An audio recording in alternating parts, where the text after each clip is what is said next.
Worth a shot.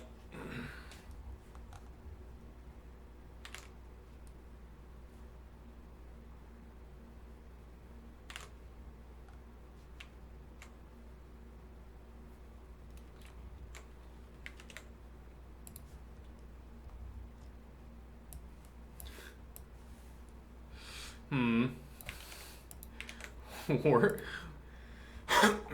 worth a shot, yeah. Oh, I need to change the stream title. Oh, I also need...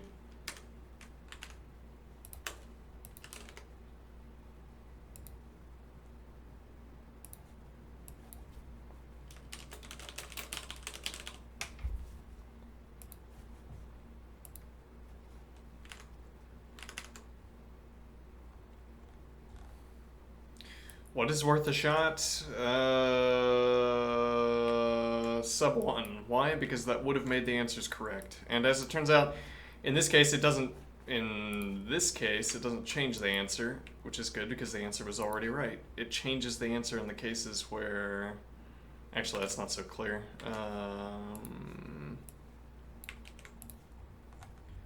Let's put this in over here.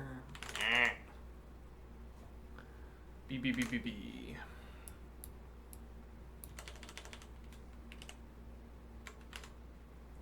That is correct. ABC, BB. That is correct. Alright, let's find out.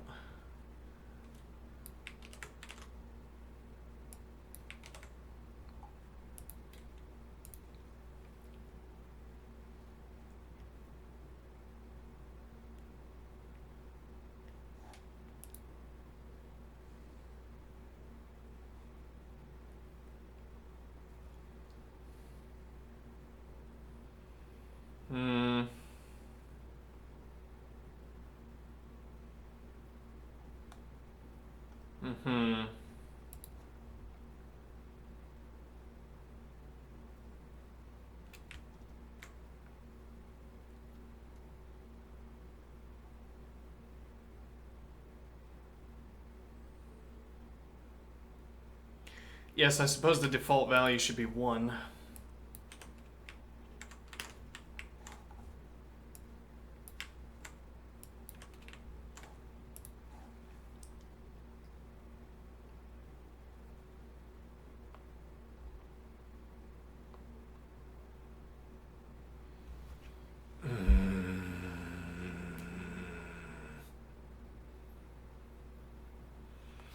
Okay.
Okay.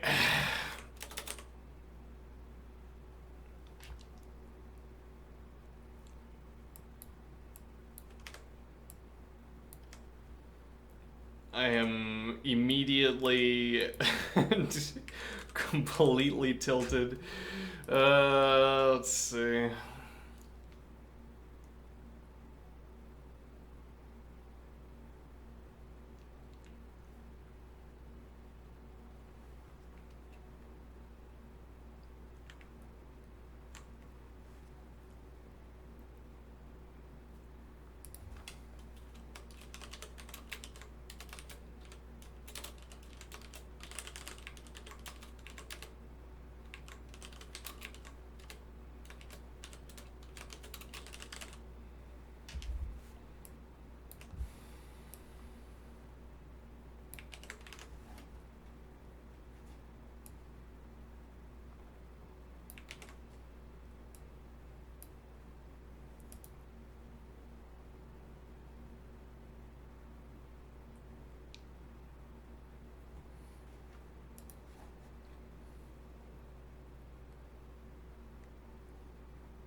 What?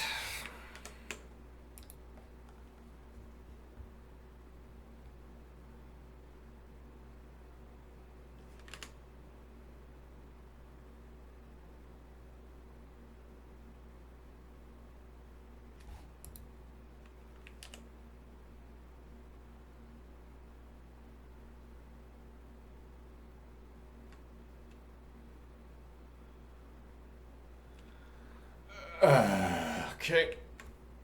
Mm-hmm.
Why wouldn't this be 3? Why would this not be 3?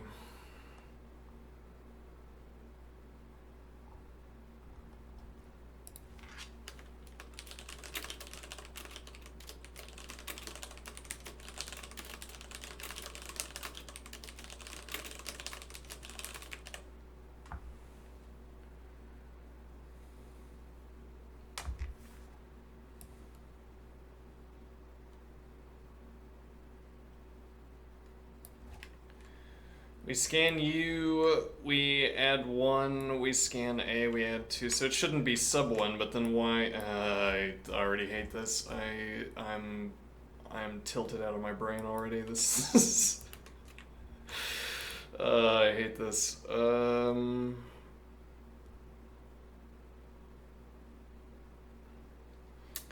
It's because I know I don't really understand how this is working. I think that I'm getting agitated. Like, just do the thing, just work.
These two cancel out, right?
Mm-hmm.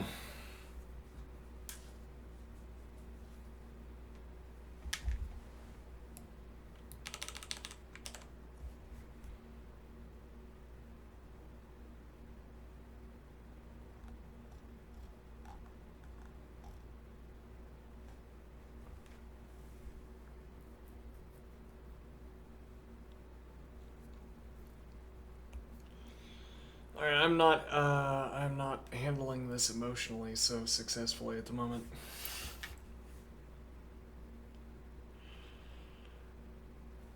I am annoyed.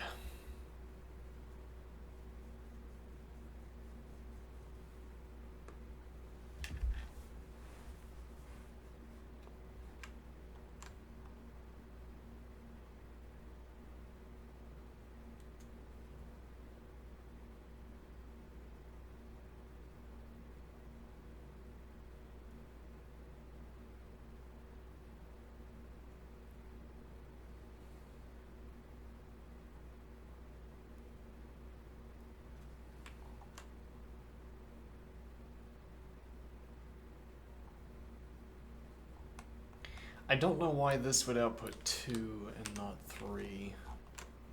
We start at 0, we check this value, we go to 1 on the state where we check this value, then we go to 2. Okay, never mind. I see why this does 2.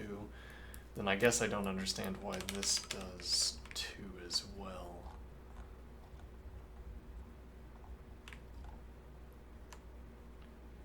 What value are we passing back?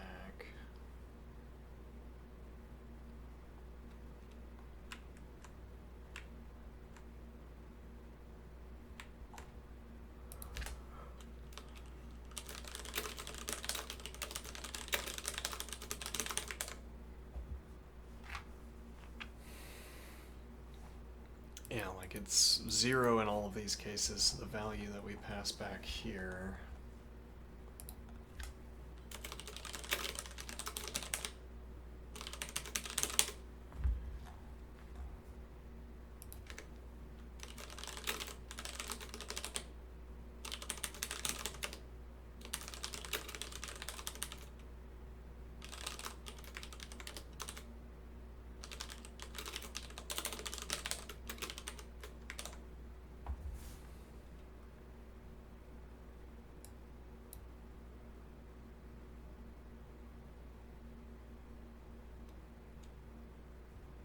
Because it gets pushed to 2 here. I guess we were supposed to start with 0. But the problem with that... Nope, that works fine. And then if I do... No, it still goes to 2.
Digression question here.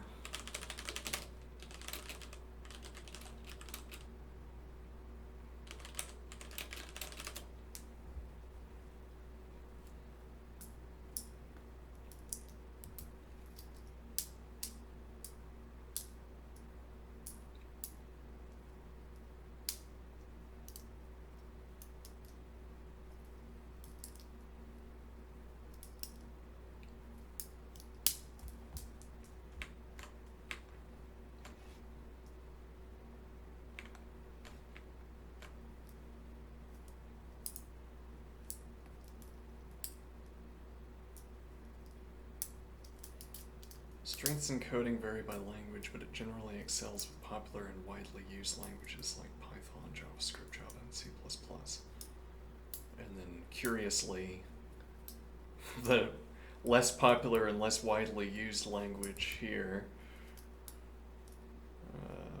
highest success rate, and then C++ showing the lowest, though this is probably lowest among popular languages, I'm guessing.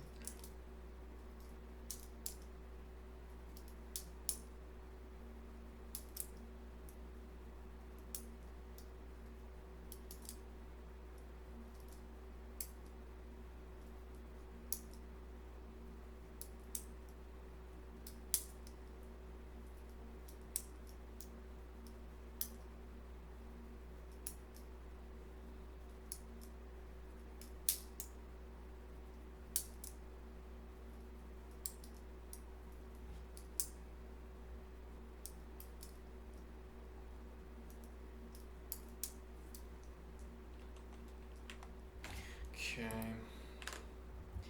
just curious. Alright, so why does this jump to 2? We start with 0, all of these correctly get 1. Why does this jump to 2?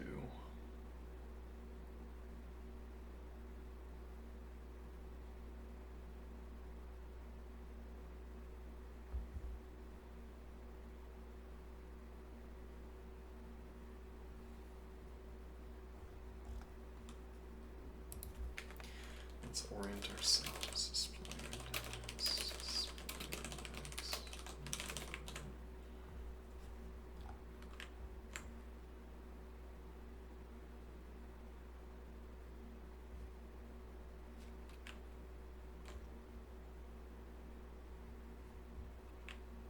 Alright, index 4, which corresponds to the last char here.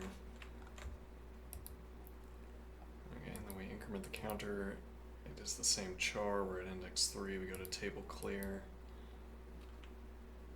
which has to happen twice, incidentally. Yeah.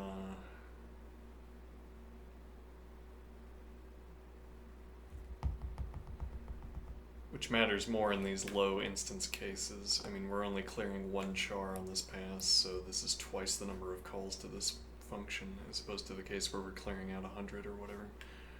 Well, actually, we couldn't. Well, I don't know. It depends on letters, digits, symbols, and spaces. Depends on what falls into that category. How many we could have to clear at once. But okay, so we clear, which takes 2 calls. We go back to string cycle with a counter of 1. But why do we go back with a counter of 1?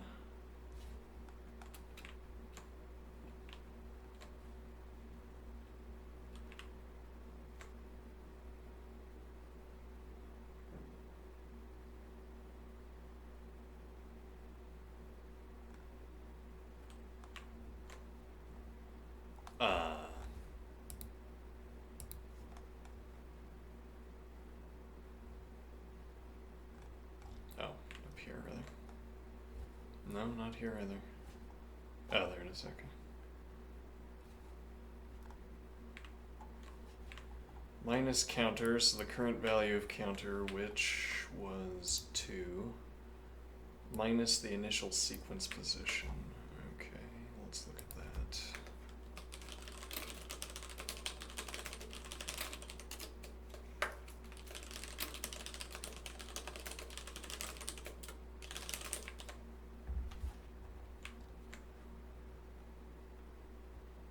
Okay, that appears not to be changing. Interesting. Yeah, we're gonna have to pass back a different value for that. That does change here. Hold on.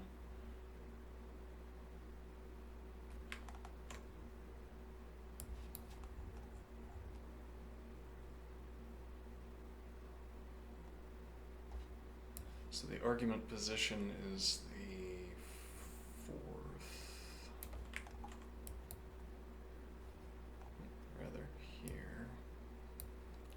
Previous char position, this should be sub 1, right?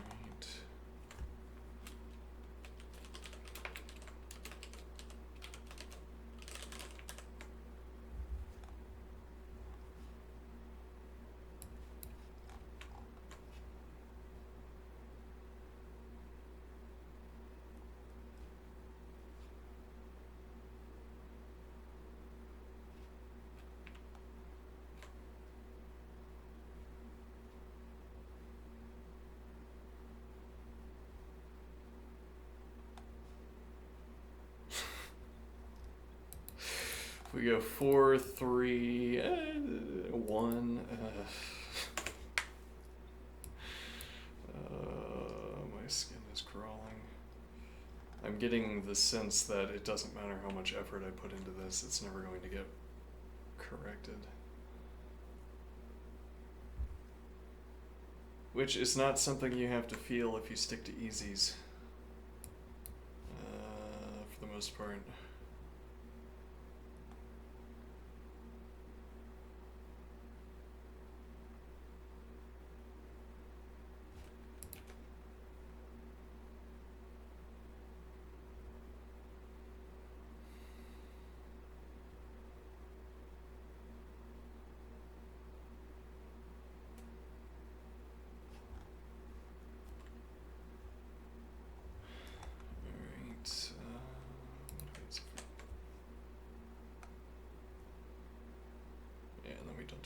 For whatever reason.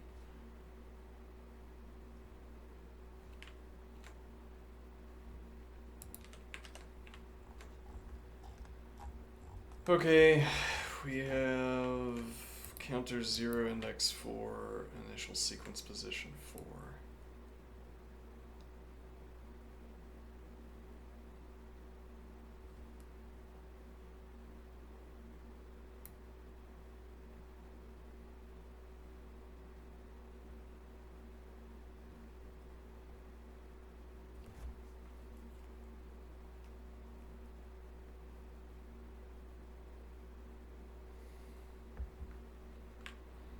That feels like it's kind of a mismatch.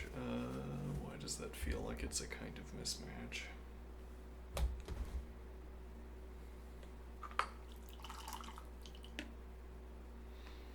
In every other case, the initial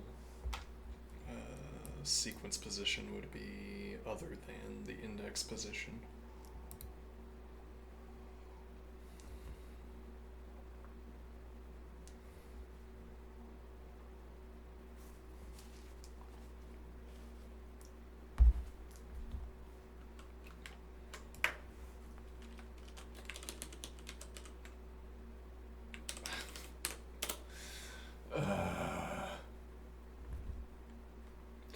We can't do let star and choose the last char in the string because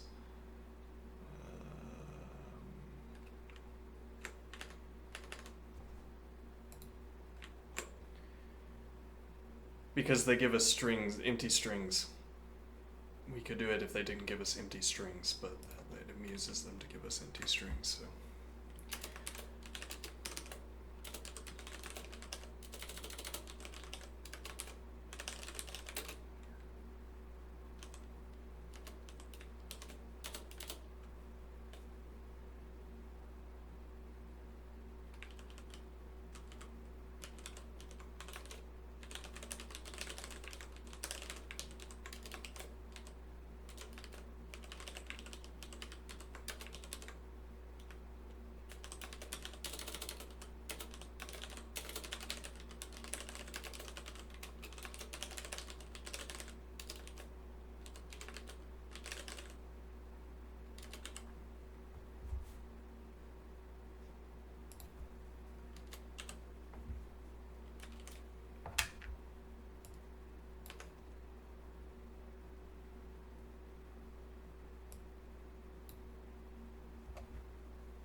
Yeah, that's confusing.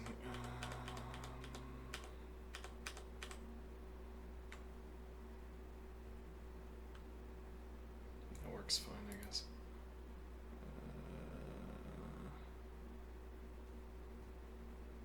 Also do.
Yeah, I mean, what strikes me every time this happens is complete rewrite, but I'm not sure. I'm not sure why I think I'm going to do it correctly on the complete rewrite.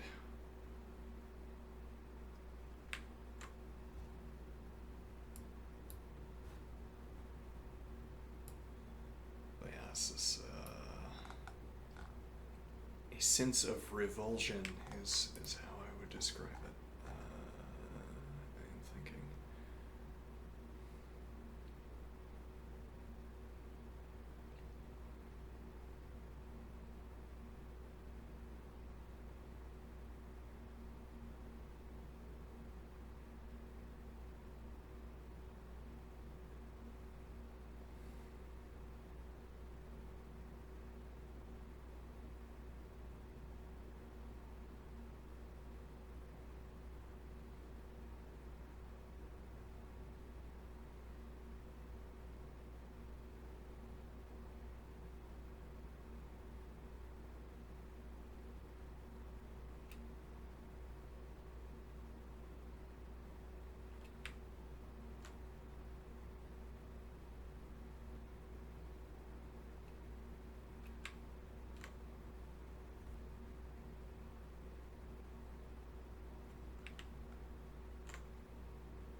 Okay, now that the code has ballooned to this extent, let's try it.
Yeah, I want to skip out on this because I'm getting completely tilted, losing my grip.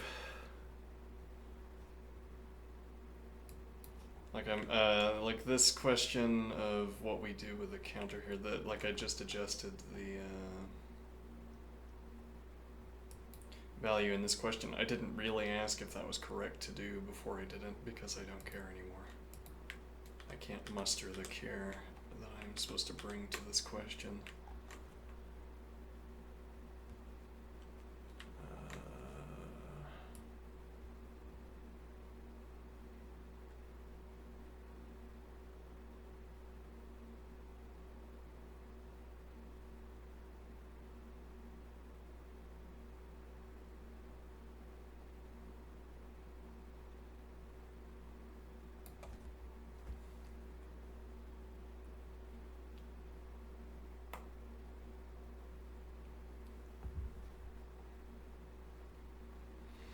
Well, it seems that we're supposed to decrement that value because, well, let's see, we start at a counter value of 0. Yeah, so now that I think about it, we should be starting at a counter value of 1, right?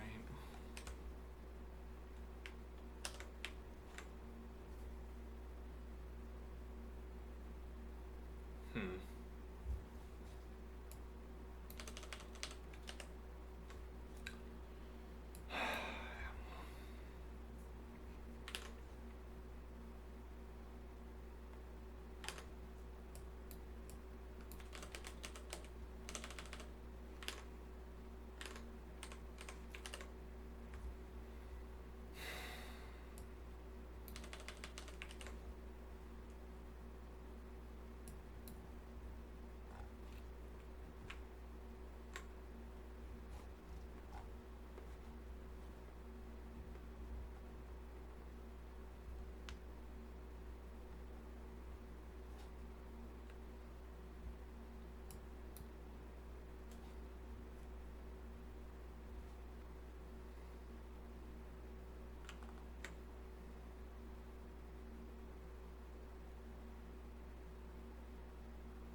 Hmm.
Yeah, getting your language listed under works well with ChatGPT is kind of an advertisement at this point, or a selling point. Well, an advertisement because interoperability with the model is a selling point. So like Julia.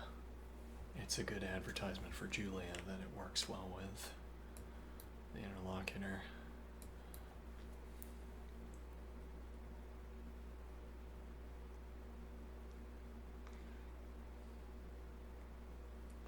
No surprise that Python is up there, but surprised that Julia is up there. Hey, I don't want to learn Python. Maybe we could learn Julia.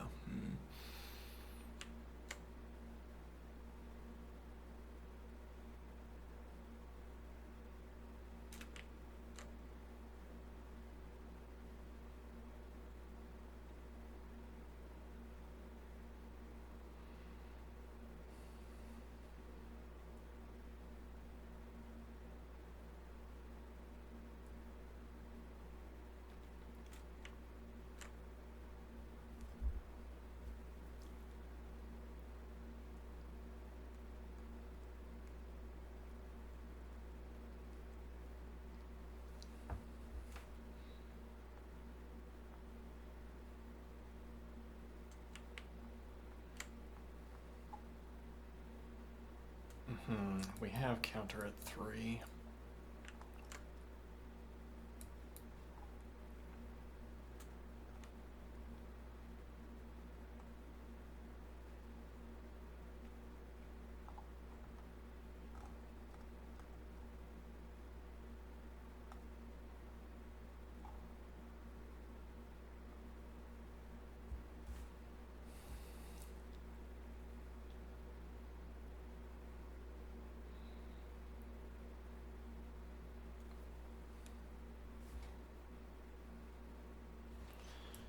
Now we're back to the sub 1 question, where removing this will fix the current problem. But why would we remove this sub 1? So we start at 1, we examine E and we go to 2, we examine K, we go to 3, we examine W, we stay at 3. That is why we would need to remove the sub 1. Because it doesn't work in that case, but also that's the only case. Putatively.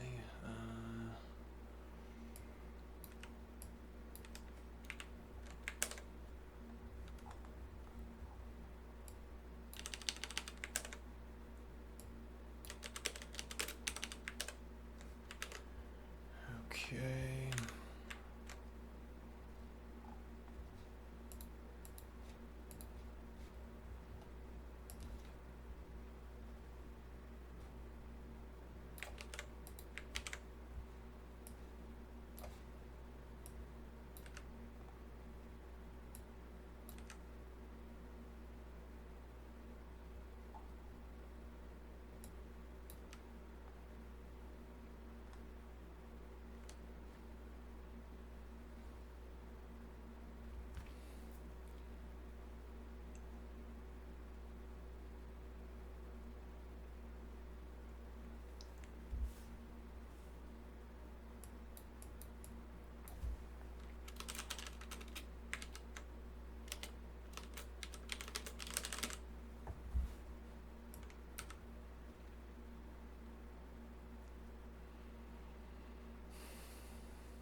Oh.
Index can't be in.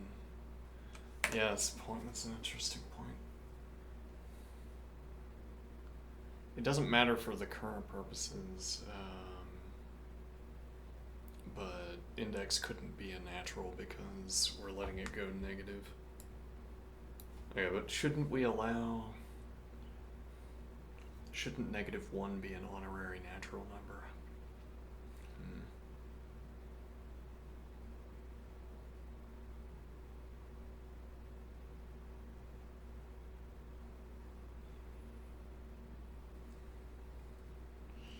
The reasoning being that...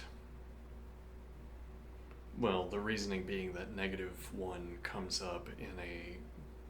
-1 comes up regularly in one of our regular use cases for naturals is the reason why we'd want -1 to be a natural. In this case, I don't want to stop at 0 because we have foolishly indexed everything to 0. Whereas, if we'd indexed everything to 1, then we would be stopping at 0, and then I would be asking 0 index, and then the naturals would include all of the relevant numbers.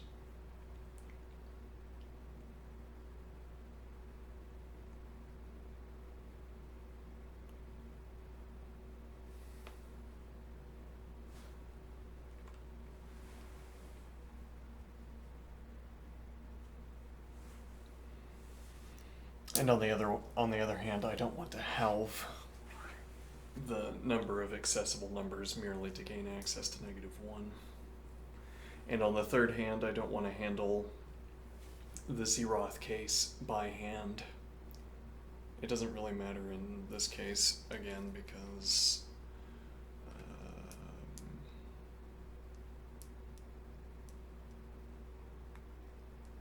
I mean, we get to stay in the unsigned ints.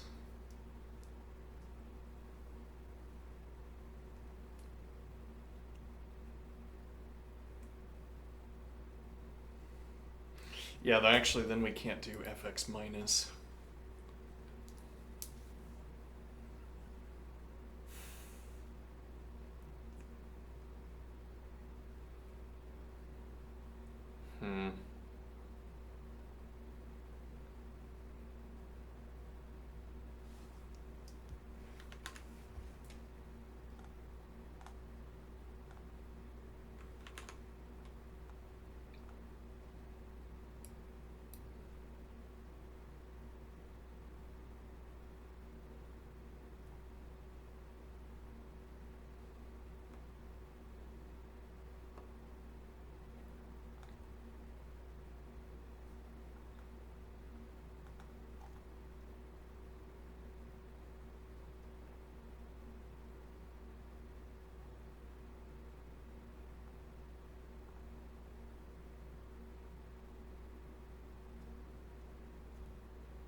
that's a point here.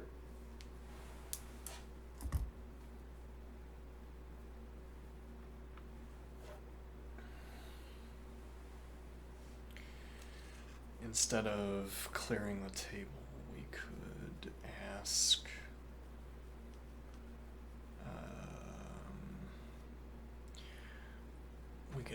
whether the elements we encounter are within the current window. And then we don't have to have a separate function.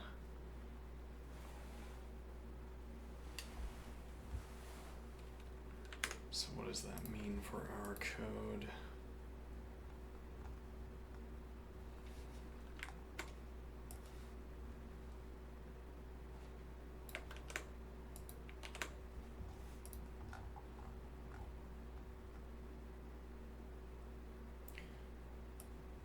Ideally, it would mean that we could delete all of that.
Do I need the table backward at all?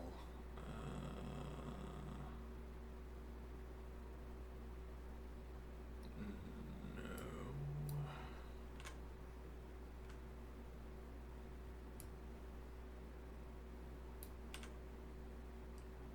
Yeah, let's just rewrite all of this.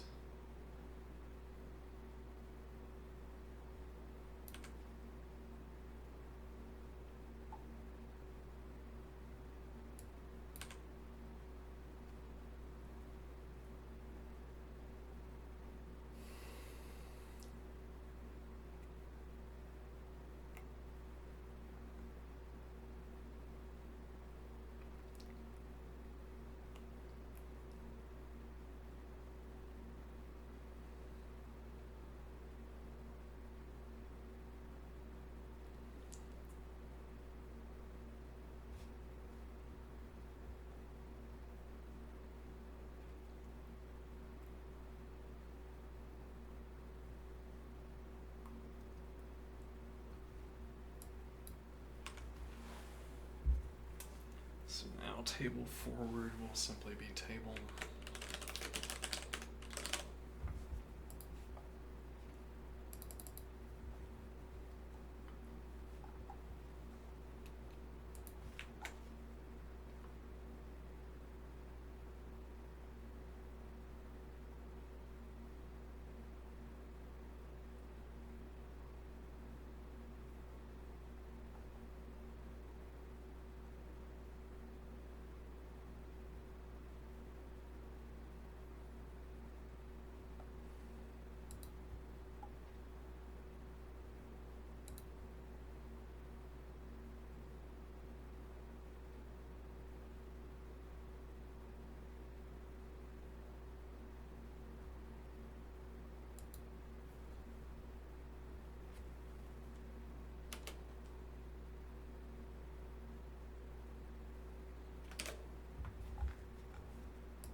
Okay.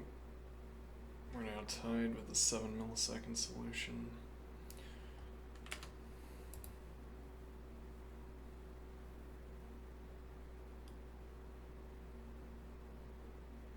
Actually, so unsafe FX is not about naturals. Index natural slash int. Fixed nums include negative numbers.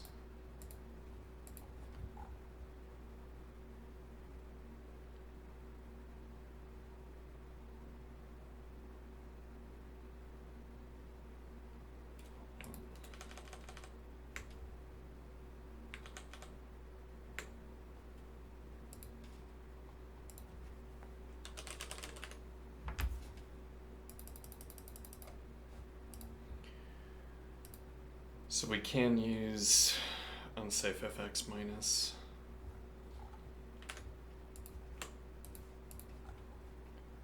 And now one point here is that you might say, well, but the other person could have used unsafe operations as well. Isn't this merely an arms race?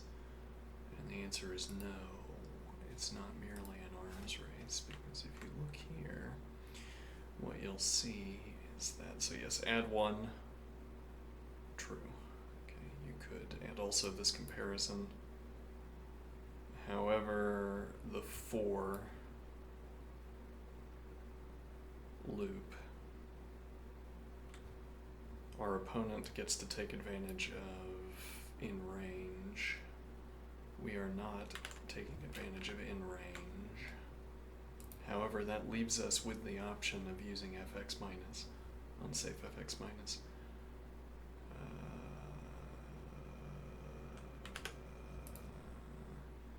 Okay. Similarly, I think, let's see.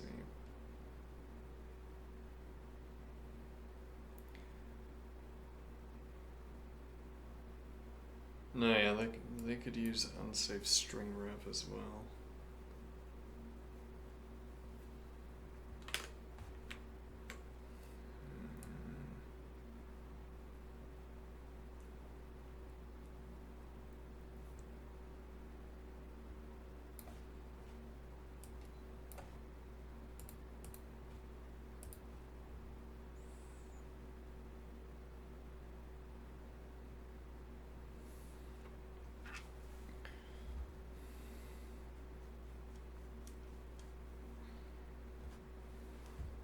So particularly for the index adjustments, the unsafe fx minus is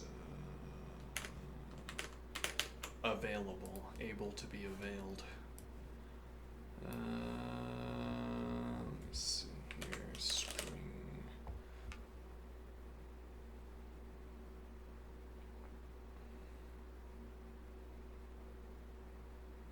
So we can't run unsafe string ref because we don't know that we'll get a Latin 1 character.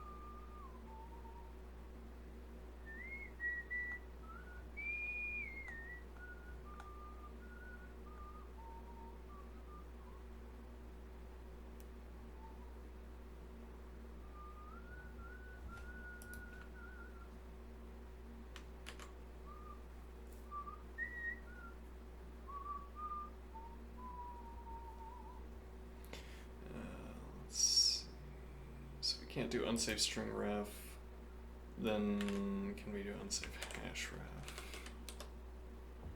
No, because there is no unsafe hash ref. Yes. Okay. These both work, so unsafe fx less than or equal to unsafe fx greater than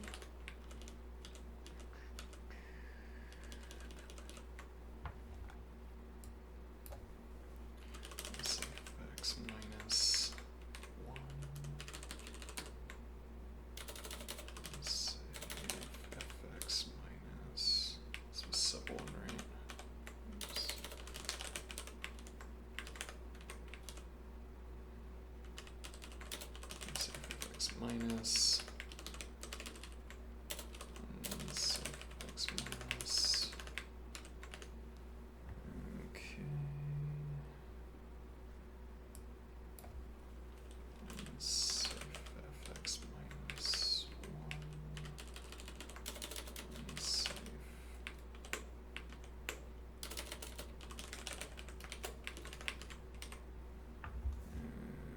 Okay.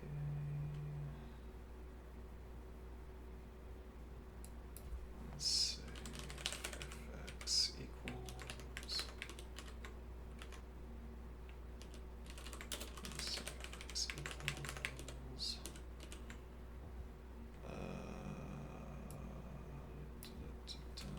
unsafe fx minus 1.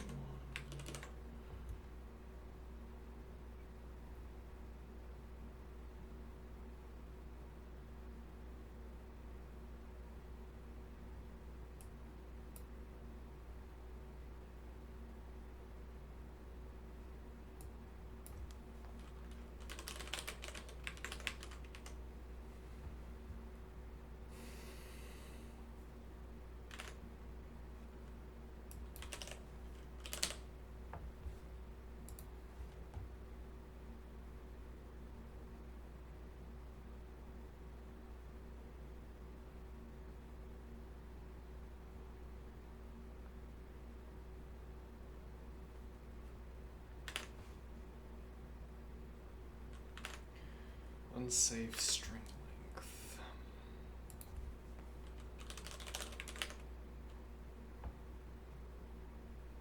Yeah, instead of natural, we could start doing fixing them.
Okay.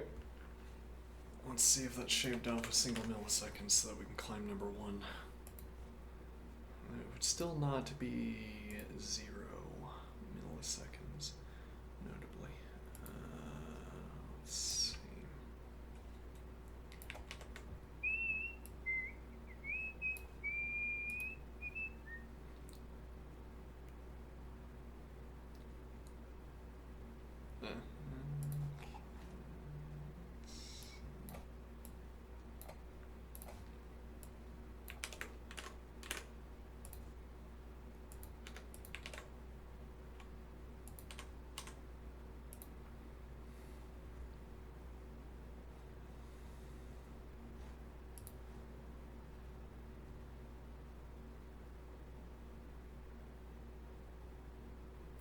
Never mind, it is 0 milliseconds.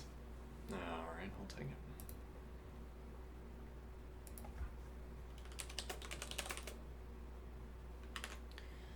Could this be scheme? I'm not sure about the hash table status. 0 milliseconds. 6 megabytes.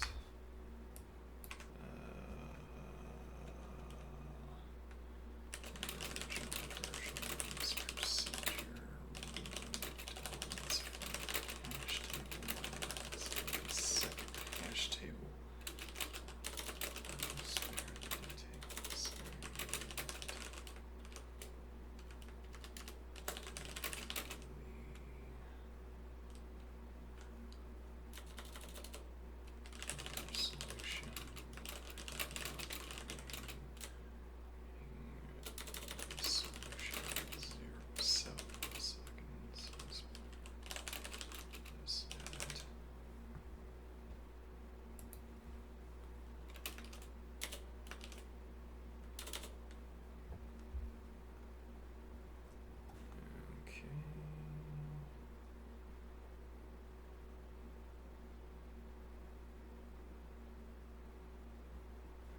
Oh, we missed an annotation. Hold on.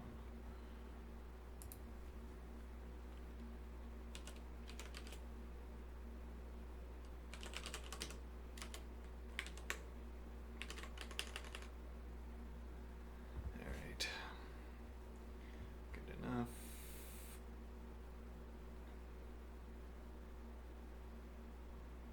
Incorrect, hold on. That's not subtract. This is subtract, and we got that. Oops, and we got that one. Alright. Post.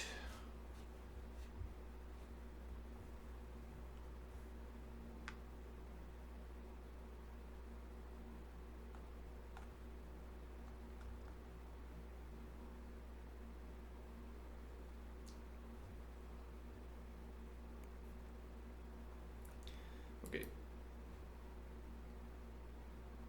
This is number 3. Alright.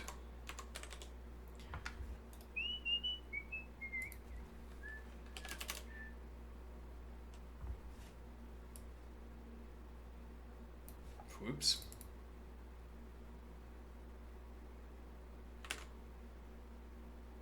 Apparently I completed this at some point. That's surprising. So I've completed it in the past, and it was still this onerous to work through. Bizarre.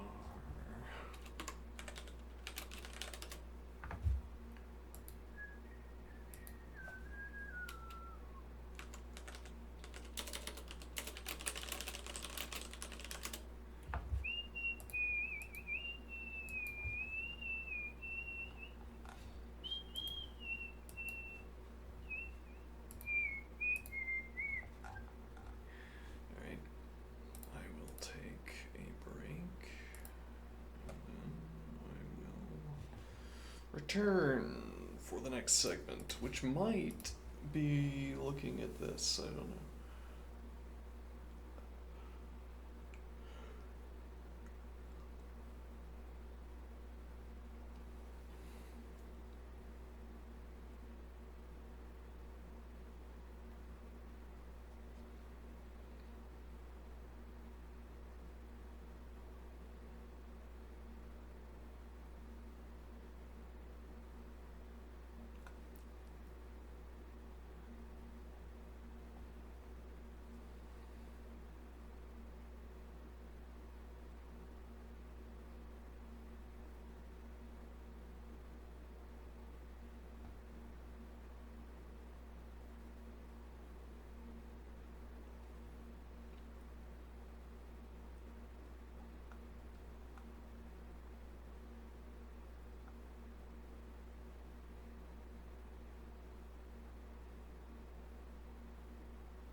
we want eventually to get started on this. Because, well, so I have the idea to start formalizing the math that I'm reading. Well, again, supposing this whole project works out the way we anticipate, we will, as a matter of course, end up formalizing the math we study. It'd be a question merely of working through the math will involve. The working through of the math will be the formalization of it.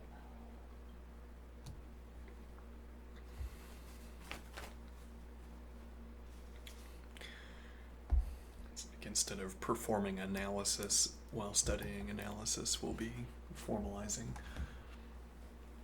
while studying anything. Yeah, I don't know. Okay.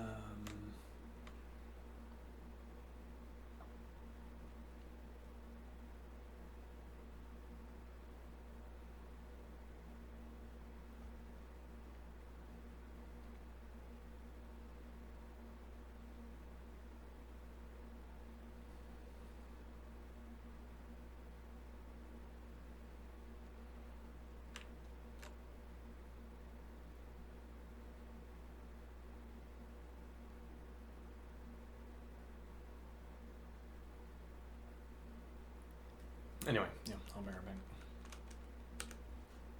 Might look at this. I don't know. I'll leave it open.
mustache go?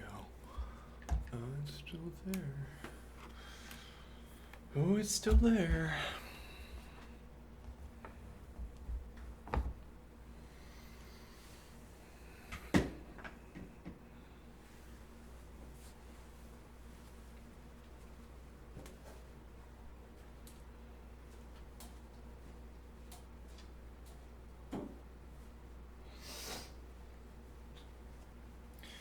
The next lenses on my glasses.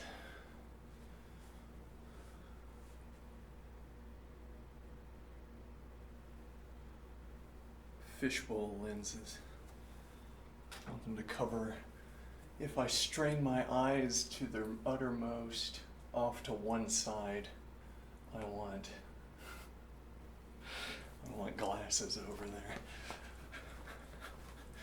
Maybe not that extreme, but something closer to it. In the moment, it interests me how easy it is to specify a gradient or a distance.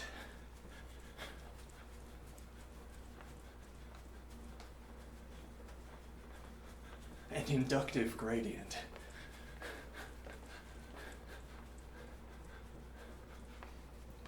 The gradient is in the index value,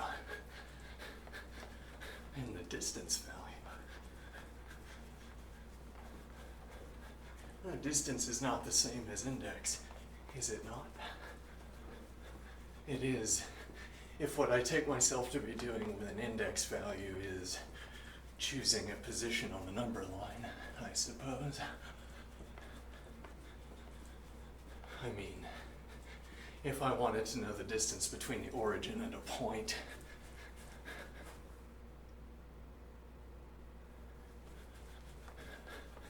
I draw a number line from the origin to the point, and I check what the tick mark values are. And I let it not bother me that this value could be irrational, whereas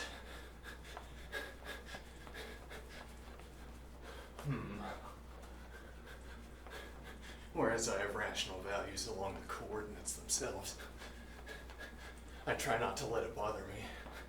Right, well, I mean, if I have to encode a number, I'm encoding a rational number, in fact.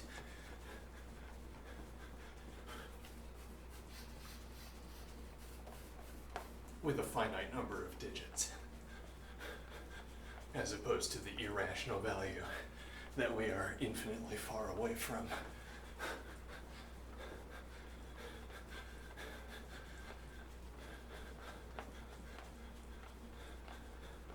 By how many steps am I going to arrive at the irrational value through irrational steps? There is no such numbering. It doesn't matter how many rational steps you take, you're never going to arrive at the irrational value.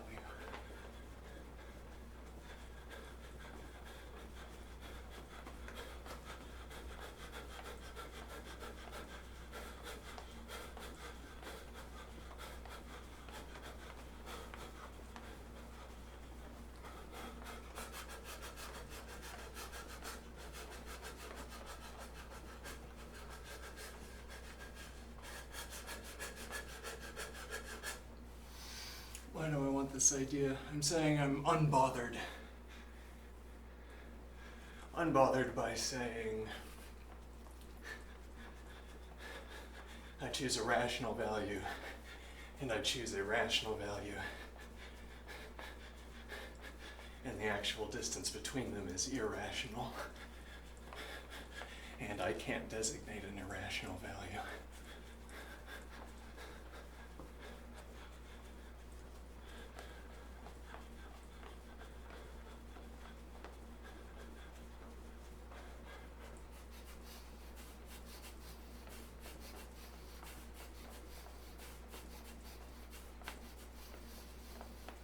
Now I can draw a circle and know that the irrational value is inside that circle and know that my rational value is inside that circle. But I can't.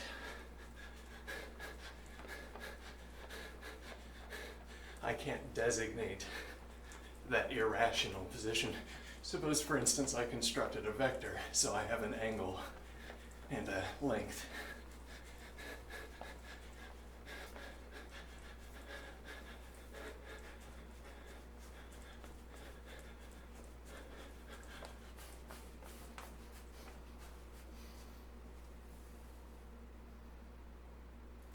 An angle and a length.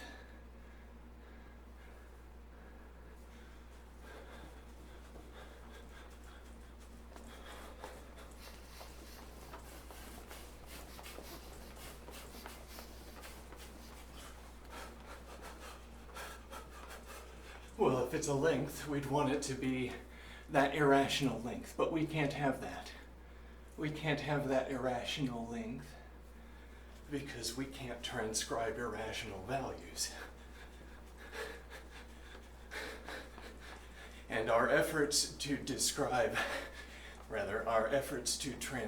irrational values produce merely more and more intricate failures. Well, our closer and closer attempts to designate an irrational value tighten the circle.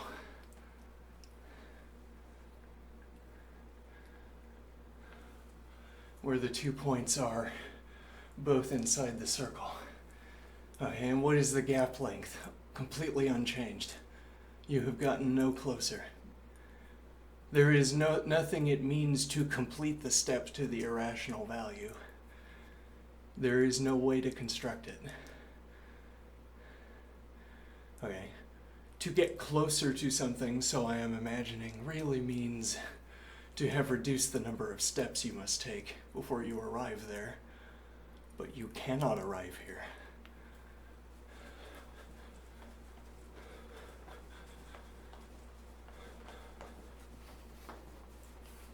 So we have an angle and a length, but the length is a rational value. We say it's within a circle with the irrational value. And for practical purposes, it suffices to tighten the circle. Why is that adequate for practical purposes?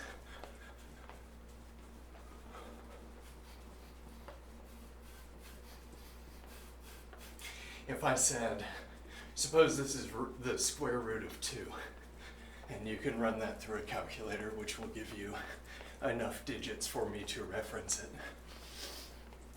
Is it 1.41?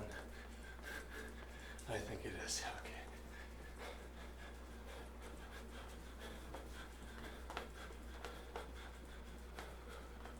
So 1.41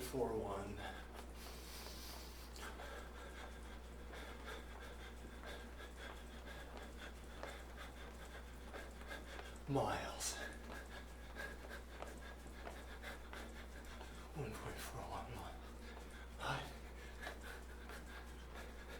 miles. Now that 0.41 is long, and also that 0.01 is long and imprecise. If I have to decide between if my decisions are being made in terms of millimeter scale effects, 1.41 miles, I don't know how long that is. Outside of my arm reach, probably, but I never have to care about it. So, 5,200 feet. 0.01. 500.1. 50. Well beyond arm's reach. 50 for 0.01. Okay, so if I wanted 1.41, I would want, for instance, 1.41 millimeters. In a highly refined activity. In a less refined activity, 1.41 centimeters. In a less refined activity, 1.41, no, that was already centimeters, yeah.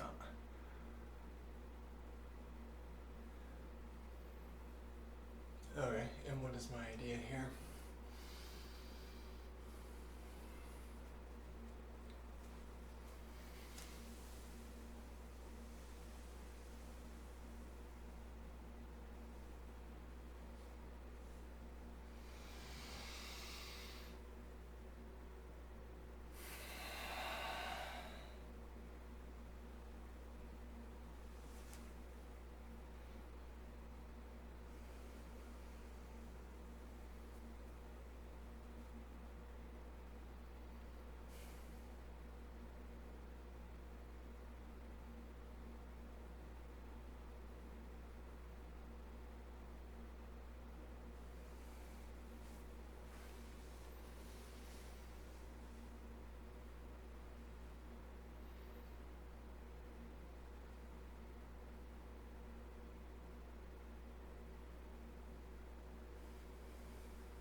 No, but the idea here is that I would want to encode 1.41 into a mechanism. Indirectly, if I had to, through a computer. I have an input to a computer prompt, 1.41. Okay, and now we're going to find out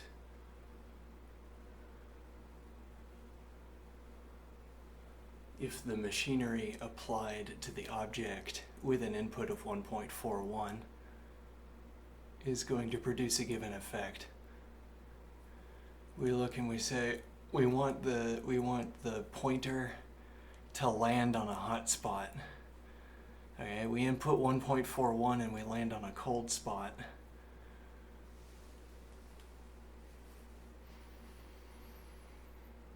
And now we say, it turns out we needed more digits.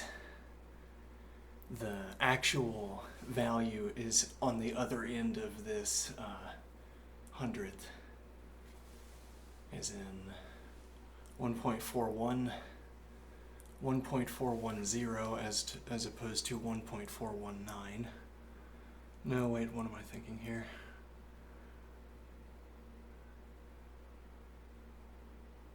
I'm trying to make an hold on.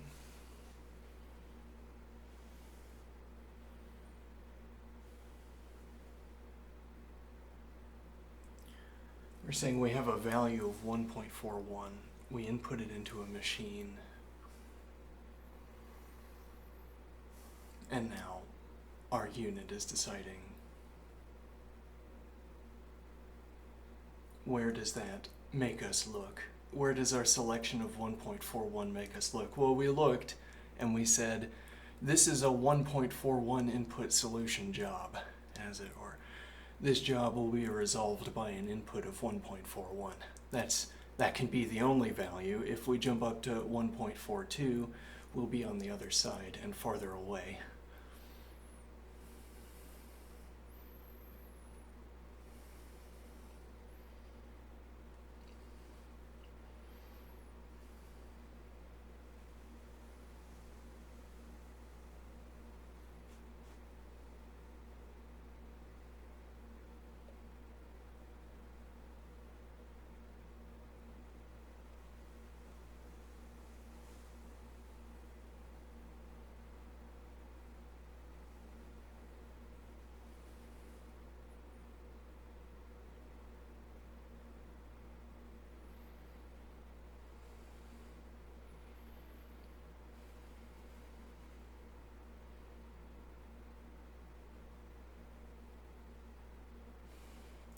I'm trying and I think failing to come up with a concrete example of a case where this impossibility of arriving at an irrational value is practically relevant.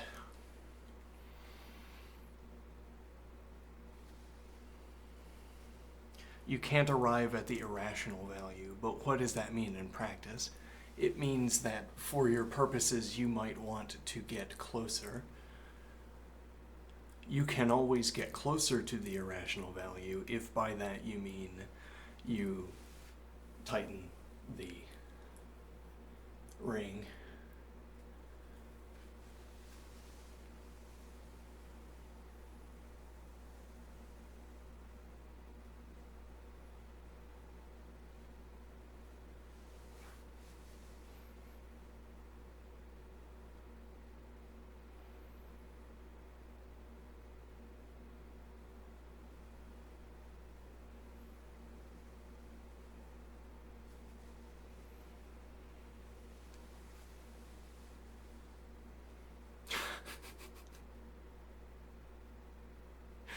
Oh no.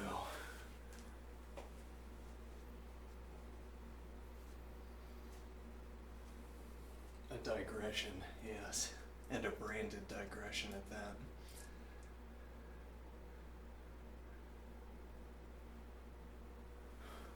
Branded. Yes, so...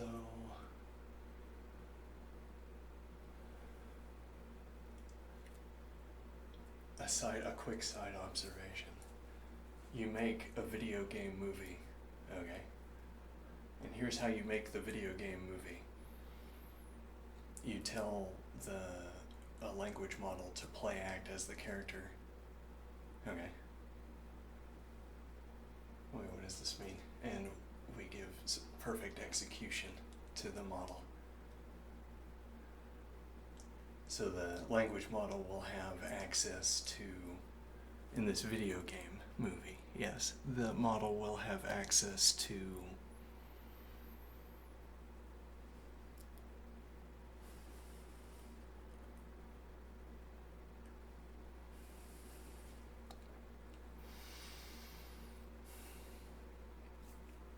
I'm thinking of a violent video game, and the language model will have access to decisive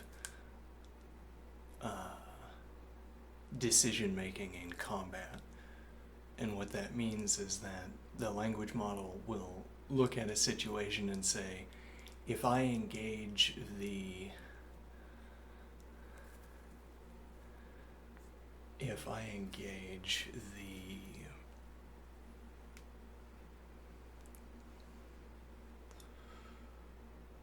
I want to say sort of combat facilities, having decisive, let me think here. I'm saying that the language model is going to be able to formulate the situation in terms of combat, okay?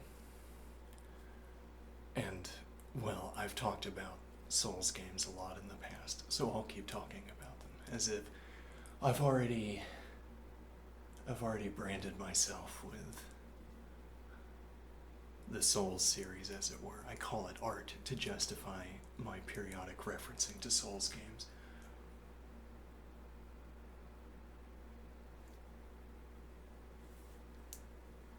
Okay, so, for instance, Elden Ring. Okay, the character emerges from the tomb. It's ultra high graphics. Sort of, it still identifiably coincides with a video game, but we crank up the graphics to a cinematic degree. It doesn't look real. It doesn't need to converge towards realness. It needs to converge towards being the most beautiful video game ever rendered. Okay, so what you want to do there is, again, we're talking about the details of the visuals, though it's difficult to account for what exactly that means. I mean, it's not clear that you want to say video games always get more beautiful the closer they get to reality. I mean, video game graphics. As in, there's a tree on camera.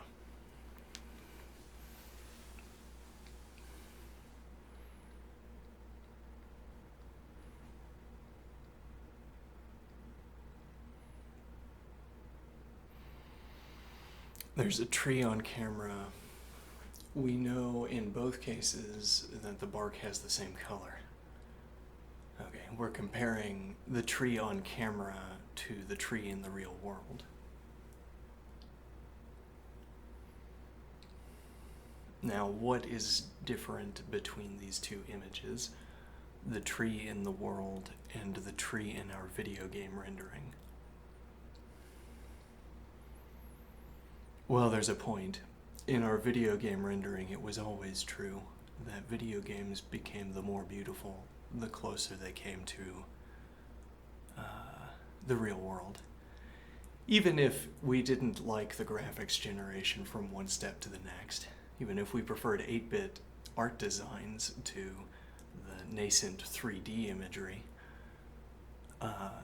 it was a step closer to the beautiful because, so I am thinking, there's a conception of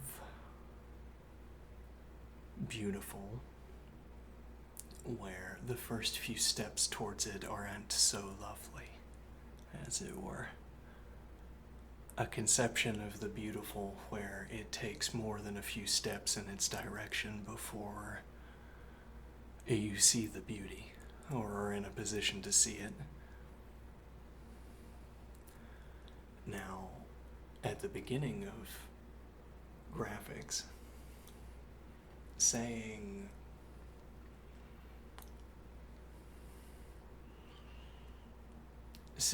that we could have a perfect rendering, saying we could have a higher resolution than the real world rendering,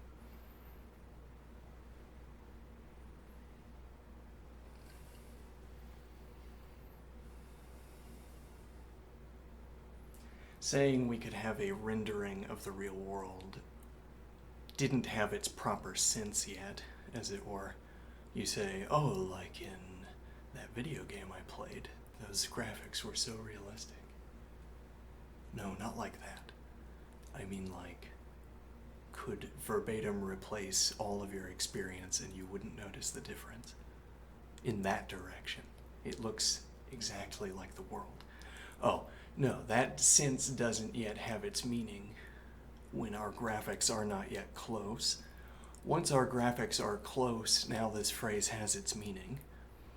What do I mean? Its meaning here, the phrase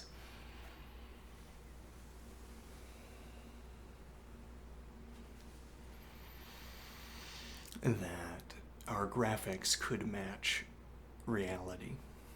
Now it has its meaning. It means you could look at the graphics and not tell that it wasn't a photograph.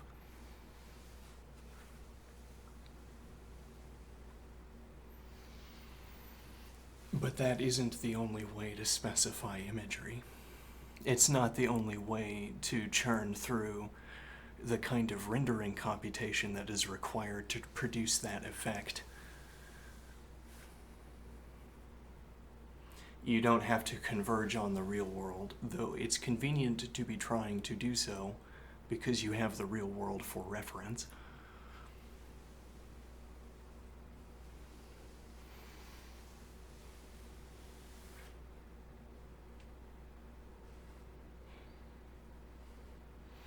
But you could converge on anything you wanted. We're asking about how you fill pixels, which is a question of what image you want to depict, I suppose.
Now, what is the point? The point is that you're not going to have to pay actors. You just render it out of whole cloth. Don't have to have a set either. You just have to have a suitable method of description and a dream, and a source of funding for all the electricity it consumes.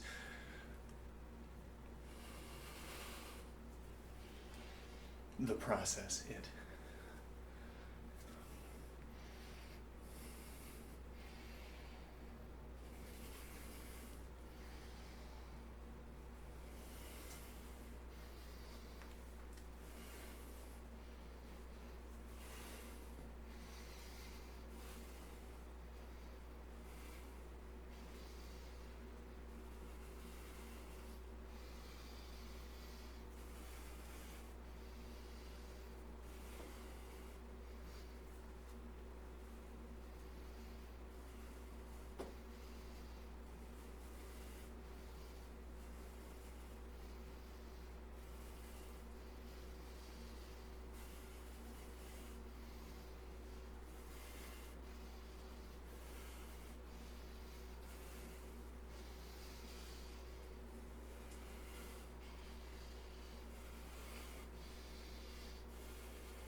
We don't have access to irrational numbers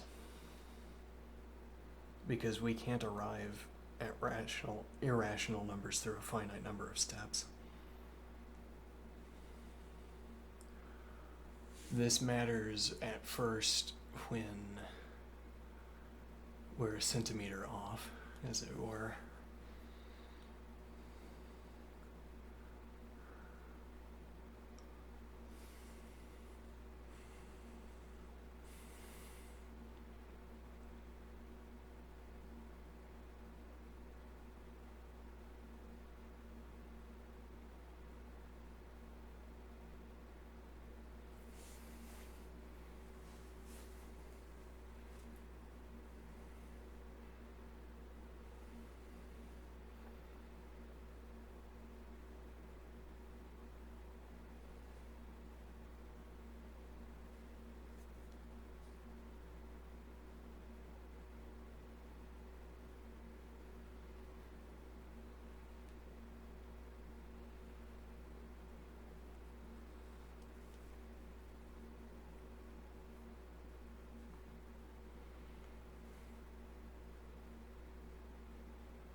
Then the irrational value we're looking for is a centimeter away from the nearest rational value we can choose.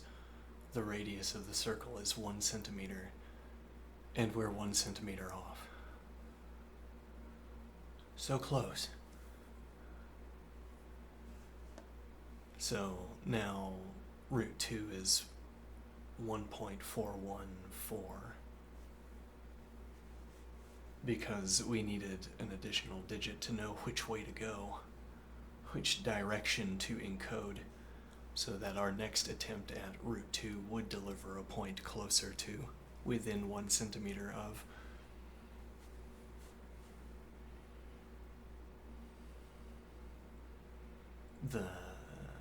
As it were, the next digit told us whether to aim low or to aim high.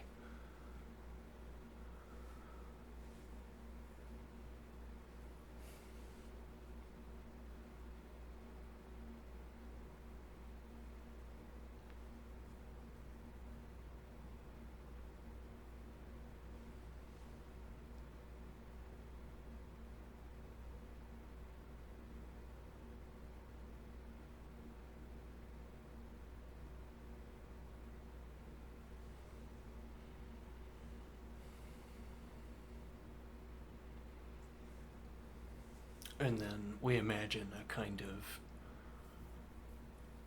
inductive sequence of needing more digits for my irrational number in order to deliver whatever effect I have contracted myself to deliver, I suppose.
So we imagine the continuing need for additional digits of an irrational value in order to satisfy whatever purpose we have, whatever functional use we make out of our representation of the irrational value.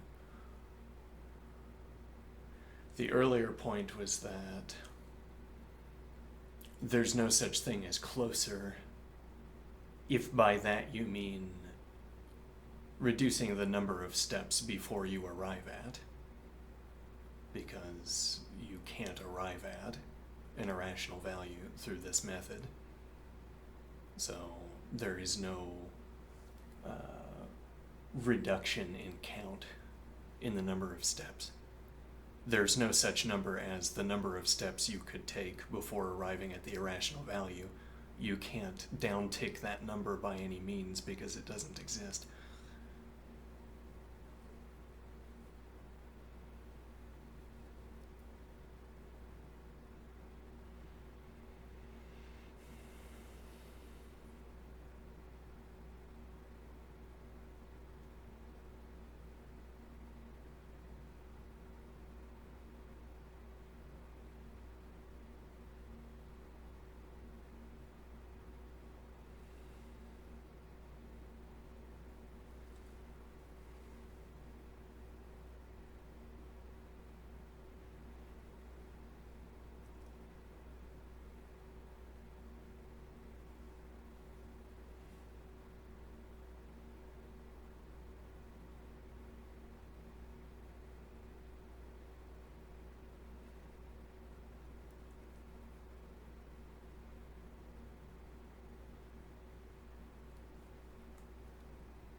So instead you adopt a conception of closer whereby the reduction in a radius of a circle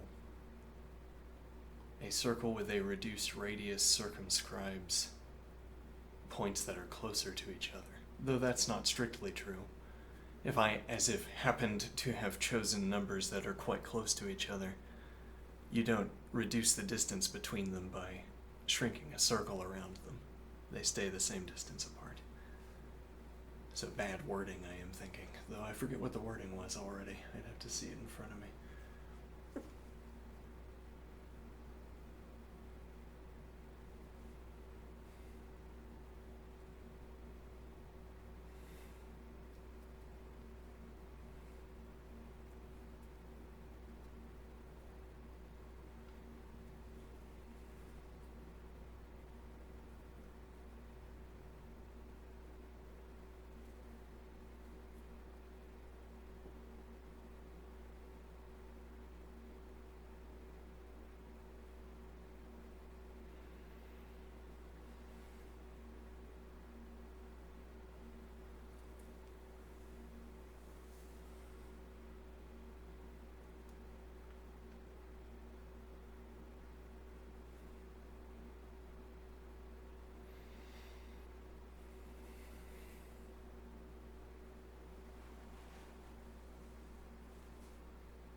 Alright, continued branded content.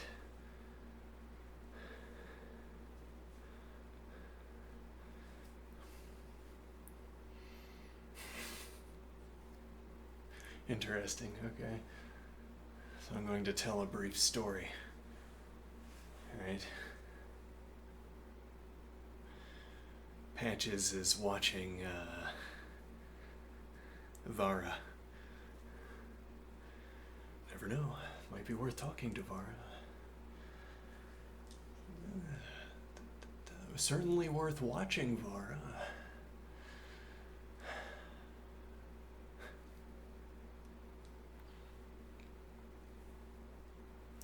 Vara has eyes on the tomb, and I have eyes on the tomb. But also I have eyes on Vara, and hopefully Vara does not have eyes on me. Oh look, somebody just came out of the tomb.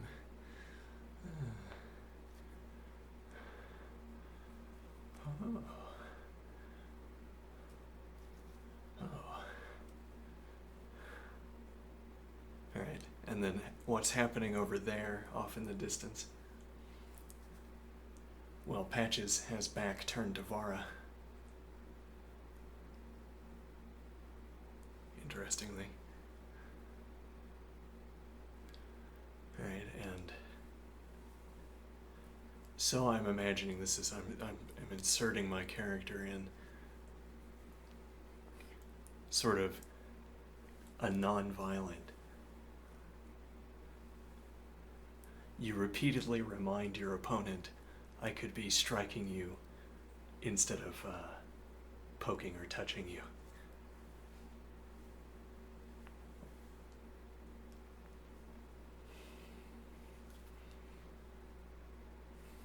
E.g., the character that's emerged from the tomb is engaging in a form of non-violent martial arts to demonstrate to the knight that the knight is in no position to sort of dictate terms.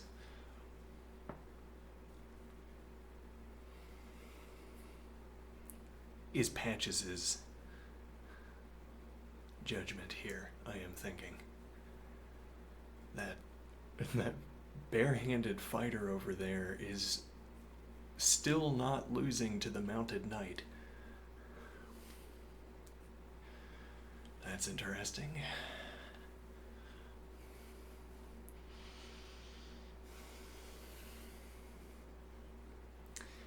And the fight continues. How long do you want it to be? How long does it take before the knight says, okay, what do you want? Turns out in game, the answer is that will never happen. Has anybody tried?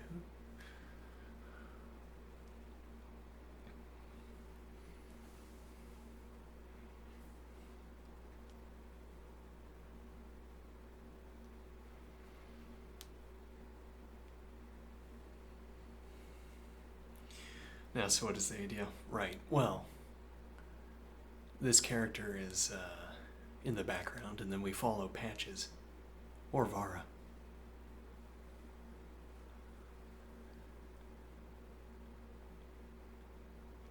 Okay.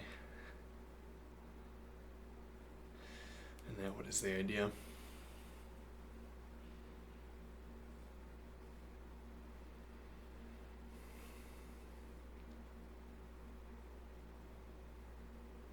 You watch the unfolding of some story in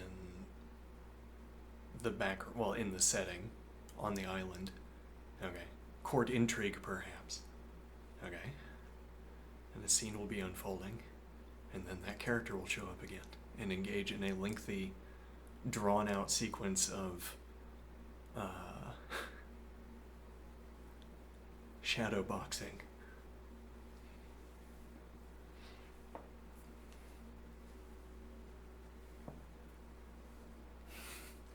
And this will be like, this will be rendered by having an AI fight on behalf of the named character, and then having Perfection play on behalf of the nameless character that emerged from the tomb earlier. Okay, and now it goes on and on until...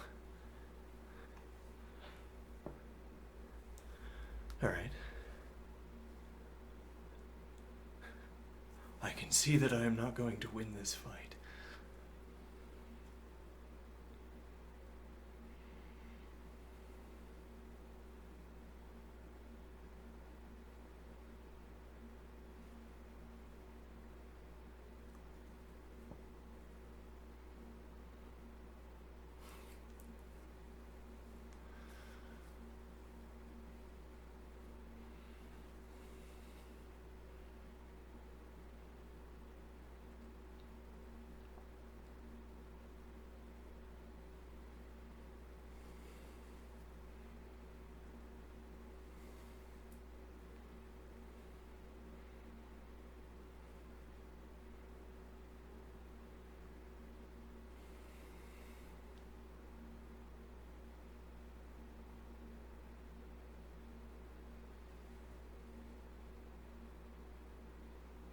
Well, and this would avoid one of the pitfalls of having your fights be scripted between someone who is much better at the activity.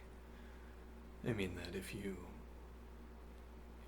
take one of the typical edge-on, as it were, martial arts, then having a wide disparity is going to produce little of interest.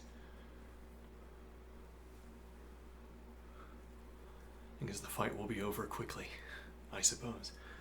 But in this case, you can have the fight go on as long as you want, with the continued demonstration of sort of superior martial control, with lethality only a threat on one side, interestingly.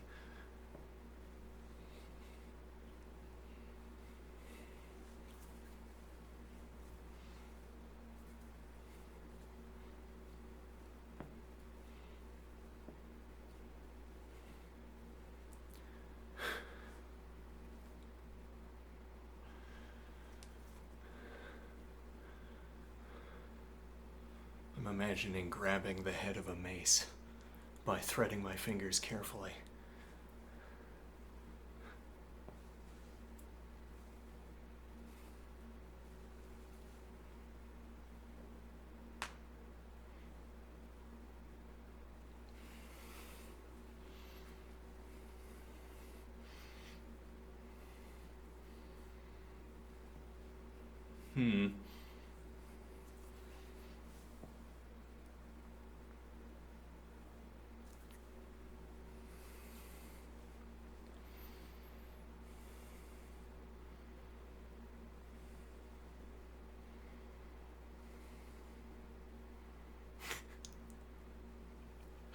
Why is the character going around demonstrating unsurpassed martial prowess?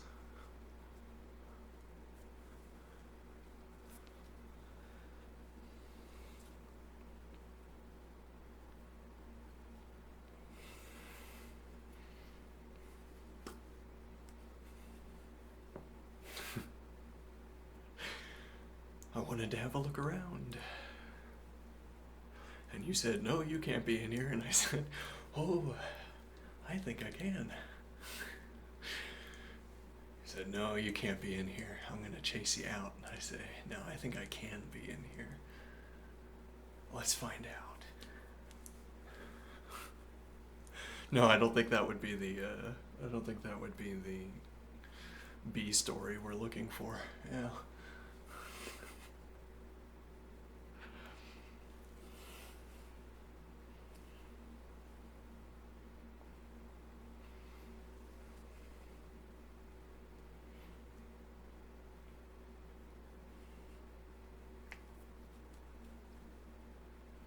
It's what Elden Ring needs, the ability to make opponents yield.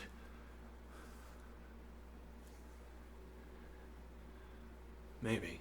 Which would mean that you could bypass them without slaying them. which is an option for none of them. Well, I mean, you can port out. Yeah. You can't walk past them, even if you could sort of demonstrably could walk past them. You're not allowed to walk past shadow walls, for instance. You have to fight and win. So you could not, given the current game mechanics, demonstrate the ability to win, force a yield, and then walk past. So your story, the story of your character on the island in Elden Ring is drenched in violence mechanically, sort of perforce mechanically. I mean, there are places you can't access without passing through a wall through violence. Okay. You can't demonstrate to the characters that they cannot win a fight against you, or that you could win easily from any starting point where you decide to win. You can't, in short, have opponents yield. So if you're going to access an area on the island, you will slay to access it.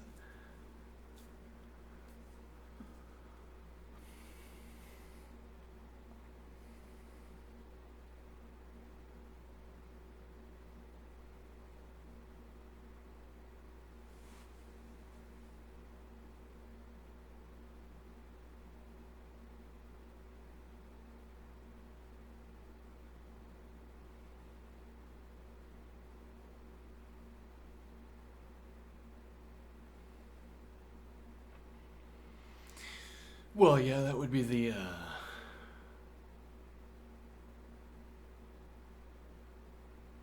me think here.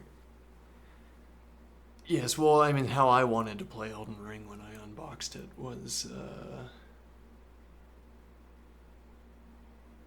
I wanted to do non-violence.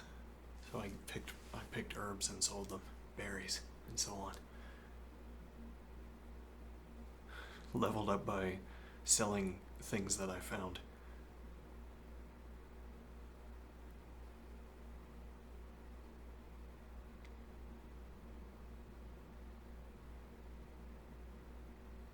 Okay, now, a kind of ideal that I could have completed the game by... Right, well, the idea, win over the people who are already there. Tell some kind of story wherein I'm not a killer.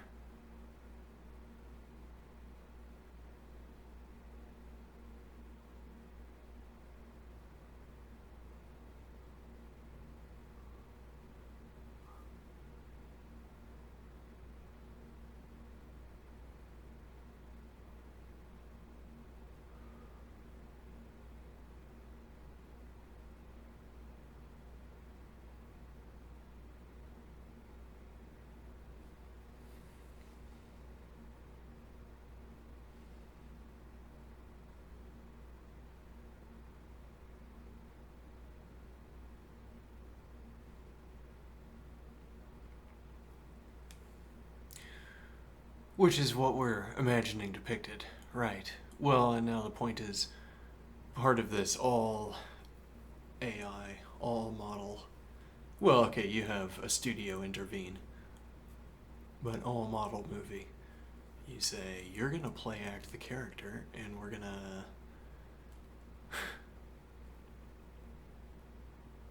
You two are gonna play a game of Dungeons and Dragons in character, on screen, in a scene for us. And then we're gonna package a sequence of such scenes as a movie. Oh, okay. Your dramatis persona is the non-violent protagonist, silent protagonist. Okay. Your role is to be in an interesting outfit and win this kind of activity that I have packaged up in this description. You win fights like this by convincing them to yield, and they will yield because they're also following scripts. Okay, you over there, you're gonna lose. I mean, you're not gonna try to lose, but this person's just going to be so much better than you at fighting that you'll find you cannot win.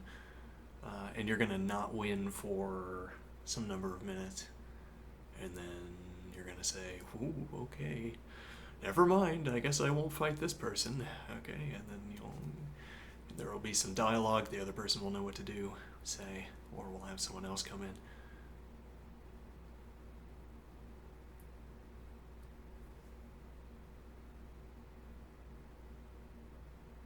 And now what is the idea?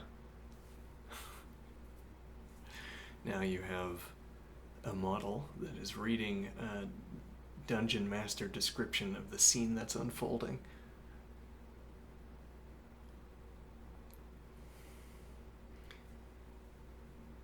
Knight over here. Masked warrior over here. Warrior. Protagonist. Okay. Approaches the knight. Okay, why do I want this idea? Let me think here.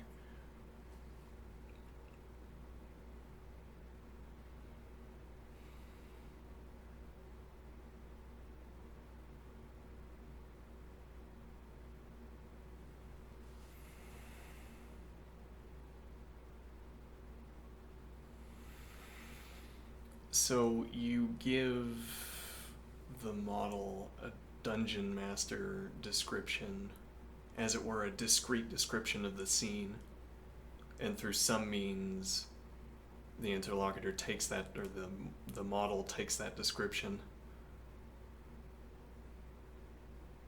Let me think here. And makes decisions on the basis of it. So says, if for instance says, I'm gonna go fight that knight. Okay. If says that, for instance, or some variation on that sentence, whatever it means to have a variation on a sentence here, I'm going to go fight that knight. And Vara says, okay. E.g.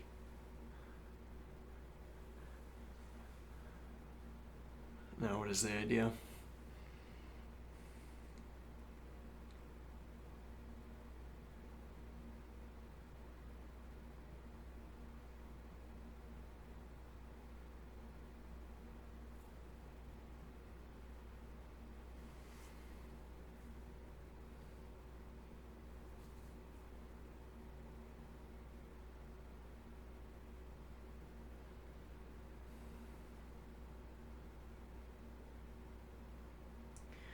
The idea is that you have a quote that's about that knight over there. Observably so. I'm going to go fight that knight. The quote is about the knight, whatever aboutness means here. Okay, now what is the idea? Now that this explicit decision has been made by the model, there's something it means to act on that. That's what I meant earlier by engaging the fighting facilities. Martial arts facilities. The model can look at the situation and account for it in concepts according to the following rule. I mean that if there's a way of conceiving about the current situation as a fight, the model is going to win.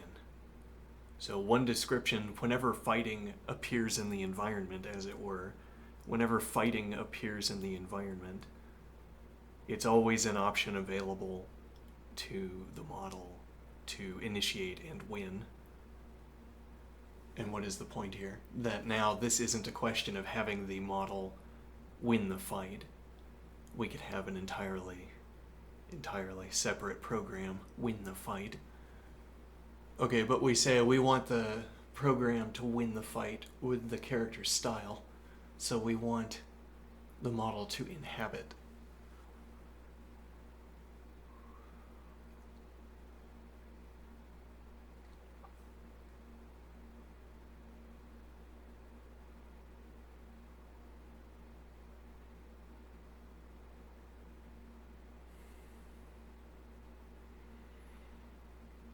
We want the model to inhabit the fighting, which means, as it were, that you could have perfection, you could have perfect fighting, but that's bereft of details. If we wanted our character's signature on the fighting, we would need to put flourishes around perfection. We would need to make perfection deviate from perfection a little bit so that there was a flourish. The characters flourish, as it were. Because otherwise it would be robotic, this process, or this, what is being depicted. So we make it organic by having it and inhabiting by the model. Okay, but what is that? If the model punches, can the model make a mistake? What am I thinking? There still has to be a kind of discrete termination, a descriptive termination, because the model, in any case, is getting more and more detailed accountings from the dungeon master. Getting more and more detailed accountings from the dungeon master.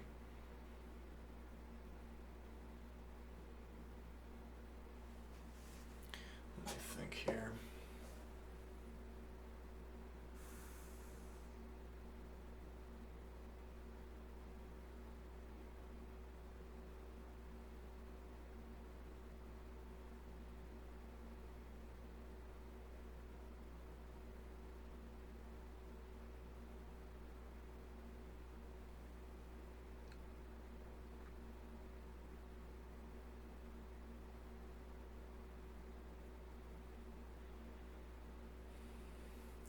So the idea is, at some point the character says, I punch. The model says, I punch. Or the model says, I engage palm action 2B. I engage palm action 3C. E.g. 1G. These would need to be different ones, yeah. Okay, now is that going to glance off? No. Whenever we get to the point where the model is requesting an action, that action will succeed, because we will render it as succeeding. We're not going to accept a rendering within which it does not succeed. So if the model says punch, or says palm, or whatever description the model provides, okay, but the model is also, we're talking to the model about this. We say, model, you have these finite facilities, you have these options available, okay, for fighting, as you have already chosen to do. You have already chosen to fight. I don't know why you chose this, but you've delivered yourself into this situation. Now, how are you going to do it? You're going to succeed. Okay. Now, the model says, I think I'm going to start by lightly tapping the horse on the nose. It is done. I do it again and again.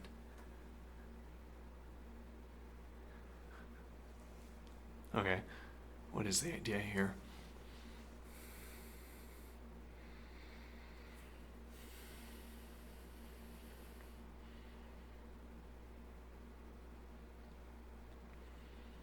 That once we get to the point where the model supplies a description for an action, that action succeeds. But that also means there has to be something it means to succeed. Whatever is the outcome of this action. Yes, well, I say I tap the horse on the nose. Okay, I could succeed at that and then get a hoof in my brain, for instance, for all I know. Okay, at which point I would no longer be the progenitor of decisions, I suppose, because there would be a hoof in my brain. Now, when I say I succeed at tapping the horse on the nose, I mean I don't get a hoof in my brain, I suppose, because once again, then all of my decision would cease. Decision-making would cease, or shift, jump abruptly.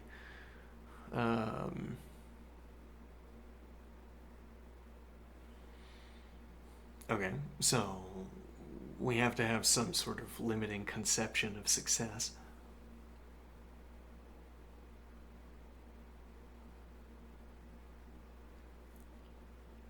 We have to say success is meeting the description that I used to label the scene, as it were. Okay, I tap the horse on the nose, and then there's no upcoming state where I get a hoof in my brain, or a sword. There's no upcoming state where I undergo grievous bodily harm.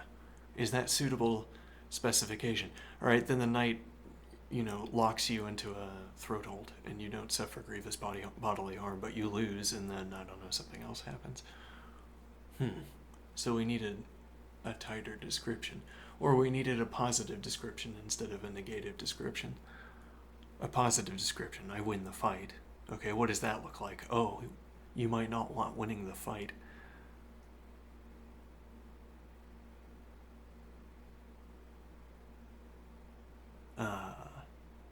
Your character, as it were, from a few steps ago might not want winning the fight.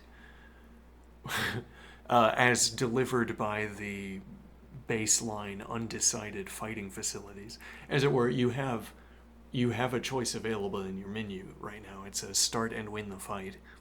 Okay. That's under the combat tab. And now, so if you start and win the fight, you will win. Okay.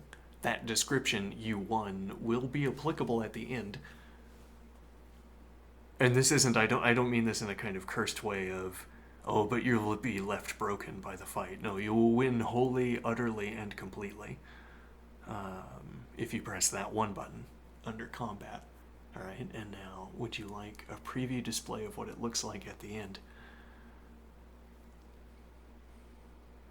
Okay, now the idea is the model says, oh, that seems like more violence for my playthrough than I'm really looking for, so I think we will not initiate the win the fight sequence.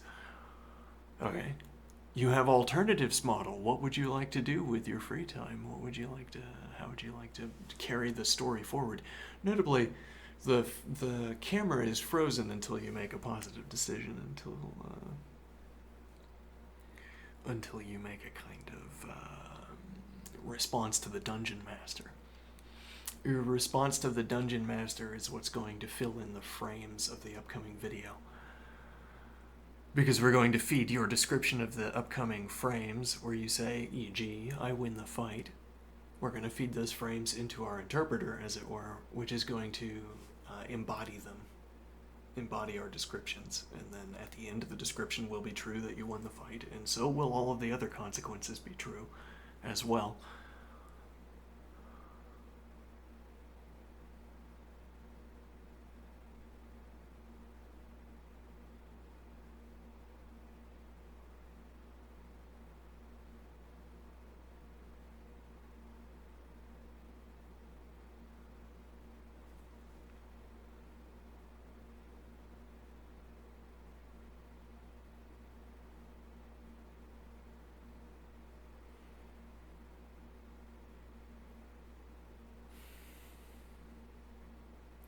Okay, so now the model says, no, I want to do fighting, but I want to take more control. I don't want that, what you've just shown me, to be the outcome. Okay, that's doable as well. In short, you can do anything that you can reasonably describe for the purposes of our story. What you can reasonably describe is, in a way, a function of your available tools, your available knowledge.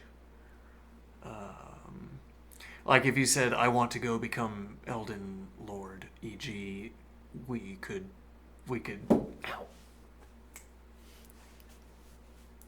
that.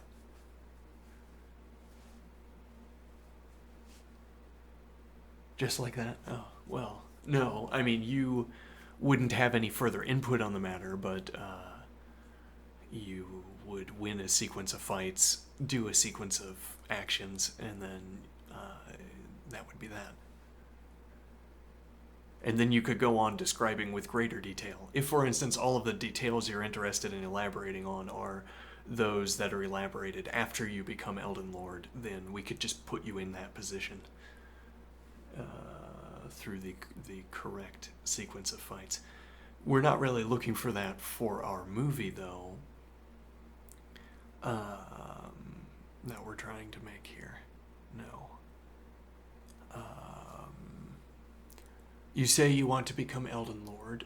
Okay, we will need you to provide more information about what that means to you. Okay. And we will depict with you what you want to depict. Okay, so Now the model starts to describe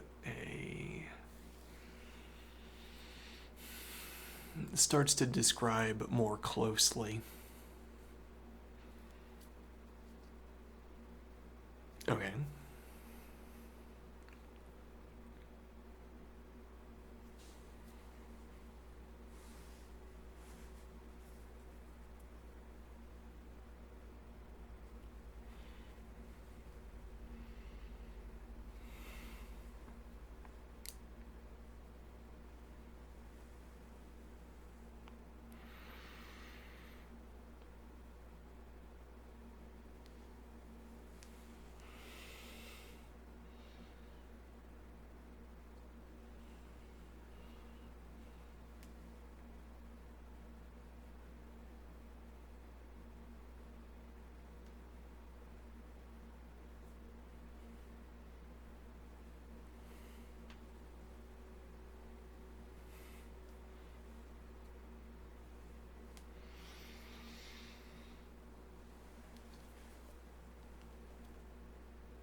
What if the model says, I want to fail?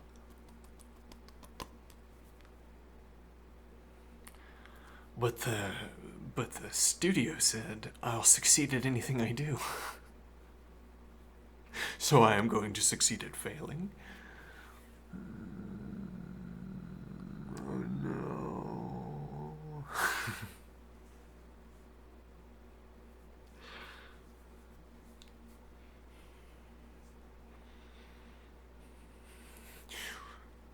Suppose I say, I want to fail at punching. Well, now, this makes a kind of sense, doesn't it? Well, because I could fail at punching in a controlled manner. I could fail at punching so as to fulfill a story, for instance.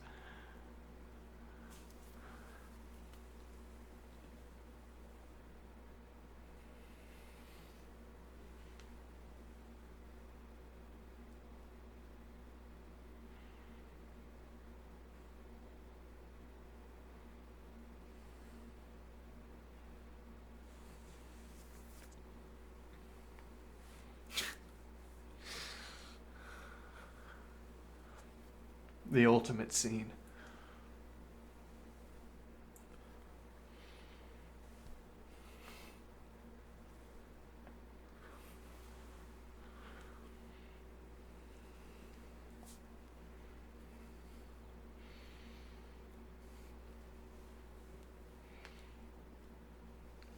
The character trying to batter down the door, the locked door to the tree.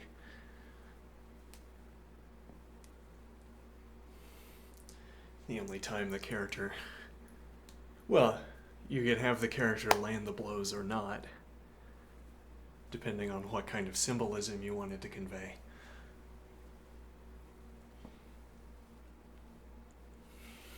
It could be, as throughout the remainder of the movie, that this character is only miming or no longer miming.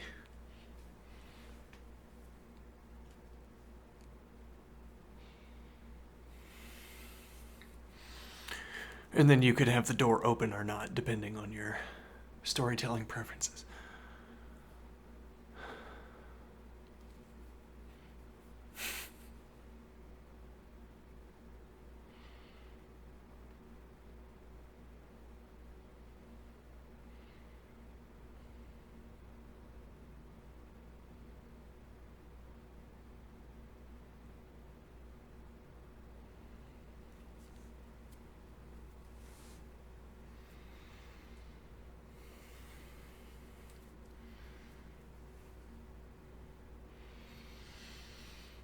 The earlier idea about graphics getting closer to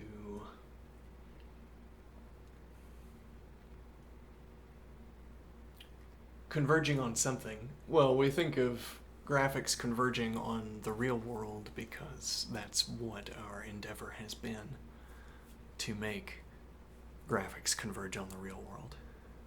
In part, that's what our effort has been. Well, because at least before you get high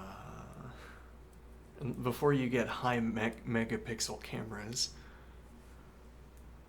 let me think here. Graphics, I'm trying to say that when you have low resolution imagery,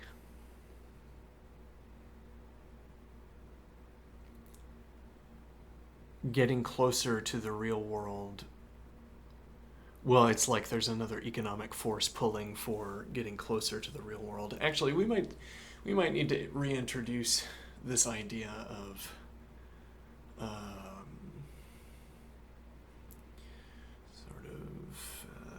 want to say economic entities as a mode of reasoning. What do I mean? I say there's an economic entity that leverages this information disparity that I'm going to describe. There is an economic entity that responds to a lack in our costly lack in our knowledge. Okay, there is an economic organization that is designed to reap a costly inefficiency.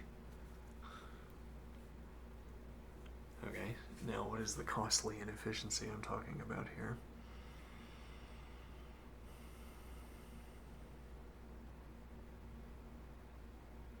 I'm dropping too many ideas. Yes, well, and that might get worse, or it might get better, actually. Get worse or better, dropping points. If I practice in communicating with the interlocutor, am I going to get better at maintaining these long thoughts, or worse? And is that my concern?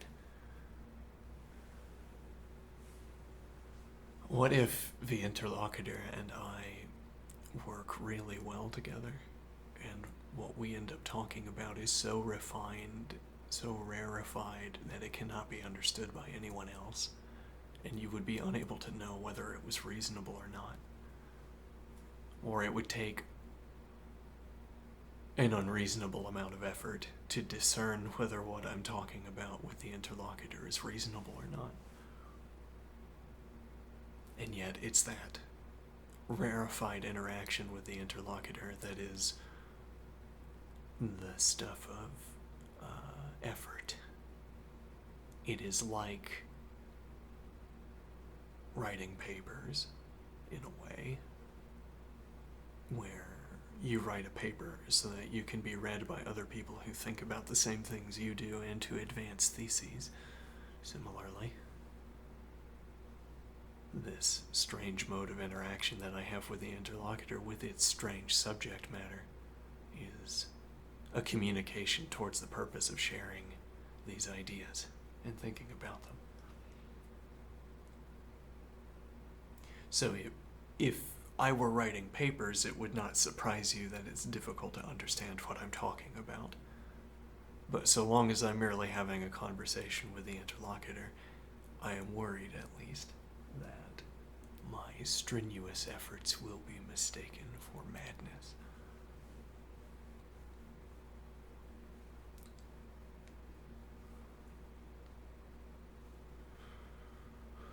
Well, and there's a kind of reputation insurance. There's a kind of reputation insurance for people who want to think deeply about these kinds of questions. And it's called writing papers. It's called academia.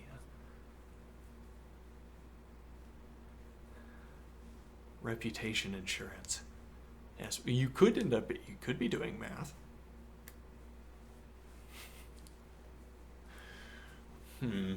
What you're thinking about might be what we want in our journals.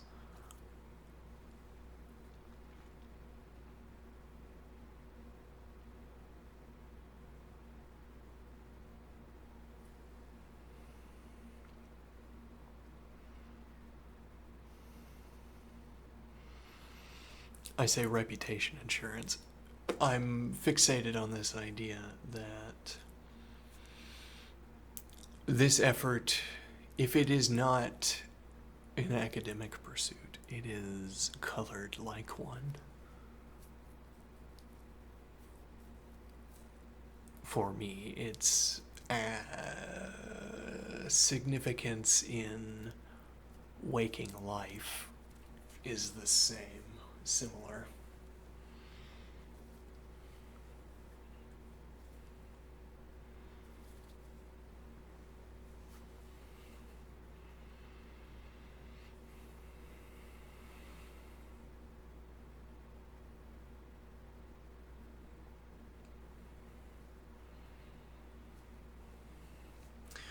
What am I trying to say here?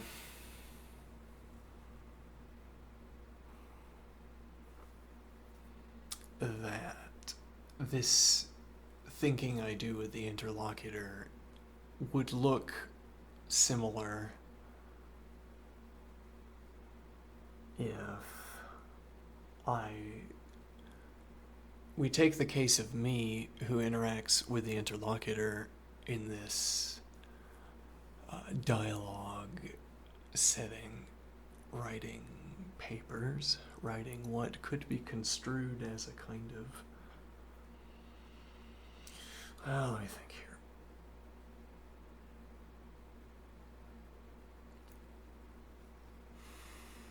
There's a mode of being, as it were. There is a mode of being wherein you are writing papers actively, working on research actively, and you are motivated to keep that research as the central focus of your life. That is what it is like to be an academician who regularly publishes or performs active research, I suppose. It might even be baked into the term academician to say these are the people who make these research pursuits the central focuses of their lives. Okay, now, this is a comparable activity in the personal accounting, as in what I do with the interlocutor fulfills that kind of need, that kind of willing in my life of trying hard to explore an idea. But I don't have reputation insurance, which means I am not an academic. So it could still be that what I am talking about, well, is not what an academic would talk about. That what I'm talking about is nonsense. That what I'm talking about is, what if it was just bad research? Then yes, it would be fulfilling. It would be fulfilling the urge to research, but poorly. Yes.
I let my mind wander at the end there. I'm imagining more scenes.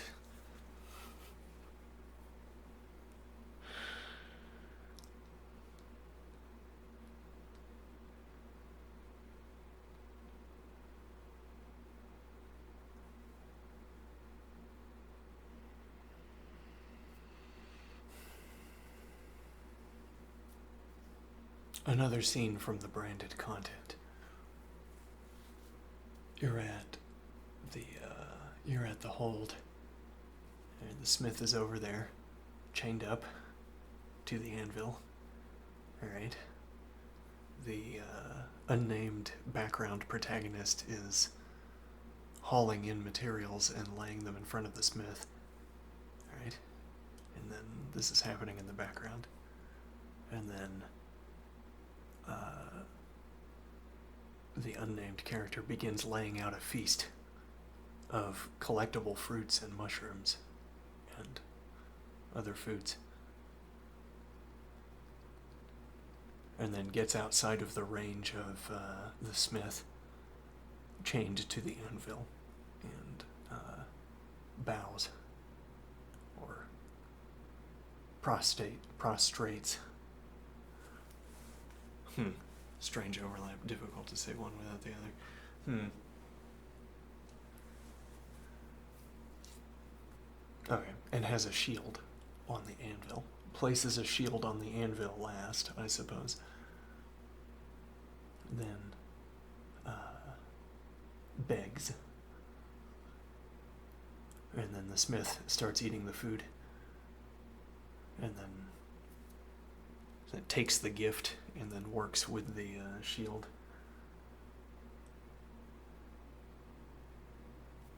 And then the unnamed character is sitting and watching the smith as the next scene unfolds. Other characters could be coming in and eating the food from the feast. E.g.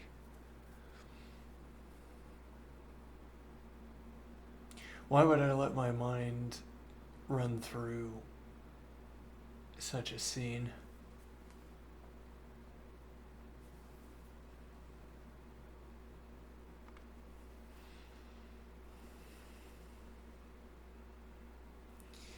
I'd be motivated to imagine such a scene. In the moment, from one moment to the next, I'm motivated to imagine such a scene because it makes me feel good. That is the kind of interaction I'd want between those two characters. Yeah, that's what I was writing in my fan fiction. A slight variation on what I was writing in my fan fiction.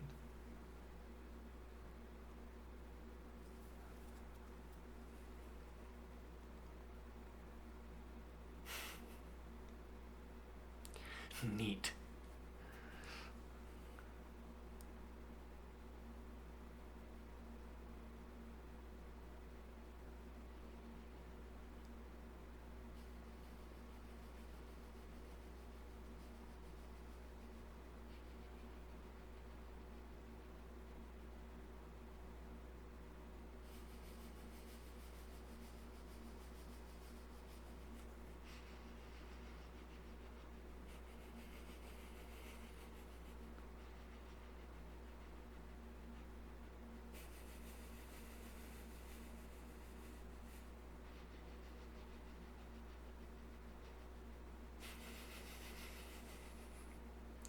I've mostly eliminated the mental habit of telling myself ghost stories, telling myself fiction stories. Literally, in this sense. Closely, in this sense. I don't tell stories to myself. I don't imagine characters and scenes. I don't describe characters and scenes in my head so as to imagine those scenes playing forward and meeting various characterizations I have for them. Which is like, I don't write fan fiction about the world, for the most part. I don't write fan fiction about any of the stories that I've engaged with in my head. I don't self-insert a character. I don't rewrite the characters such as they've been presented. But that also means I don't imagine, e.g., I don't imagine an interaction with an upcoming person as if I thought, I wonder what it would be like if I got a raise. I guess I'd be in the office and somebody would come by and say, hey, management wants to talk to you. And then I go and talk to management and they're like, hey, we're going to give you a raise. I'm like, oh, that's pretty neat. I'm glad I'm getting a raise. And that's roughly what it would be like. It's what would be in the background of that story I just told. It's just reminisced about that reverie I just provided. That's what it would be like to receive a raise.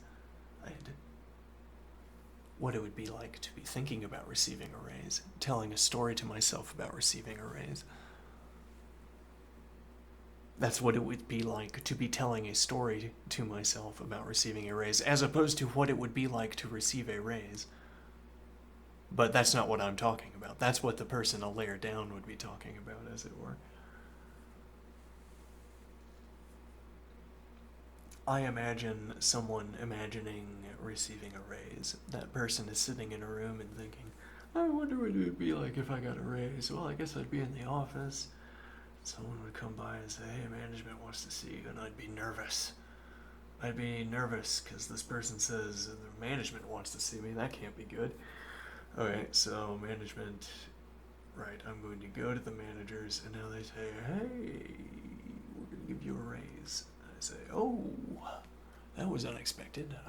I obviously expected that something bad would happen because I was trepidatious about the call from management. But okay, I'll get a raise. All right, that's neat.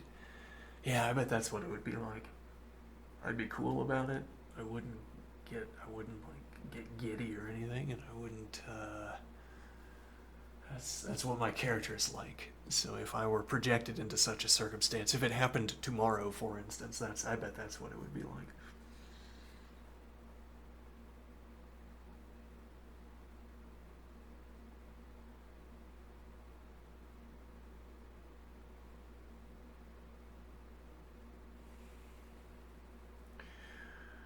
And what is the idea here?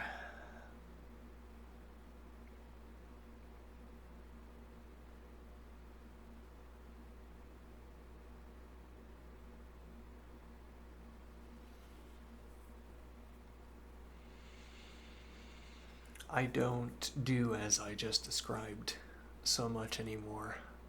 I don't imagine myself in upcoming circumstances. With other people, at any rate. I might imagine myself taking a shower or preparing food or being in bed. And I don't say, I wonder what I'd do if I had $1 million. I guess somebody would call me up and say, hey, you now have $1 million. And then I'd say, oh, that's unexpected. Well, now what am I going to do? And then I'd say, I guess I'm going to acquire such and so. And so on.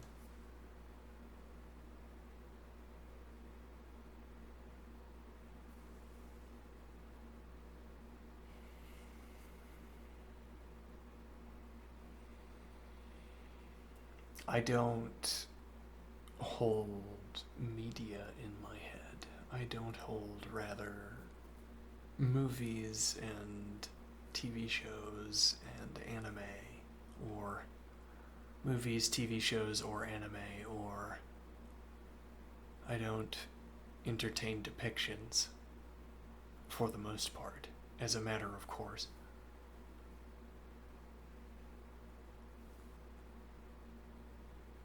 Negatively, the activities I engage in do not involve rendering depictions to myself.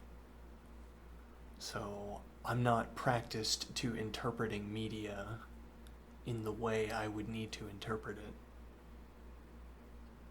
I'm not practiced in, I want to say, reading media, because I want to say I then can't construct something in medium. I don't have the lattice work of a work of fiction to hold the kinds of characterizations I want to make.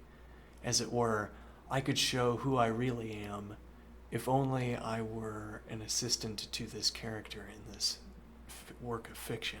Then I would be well suited to display my true colors, my true being, as it were.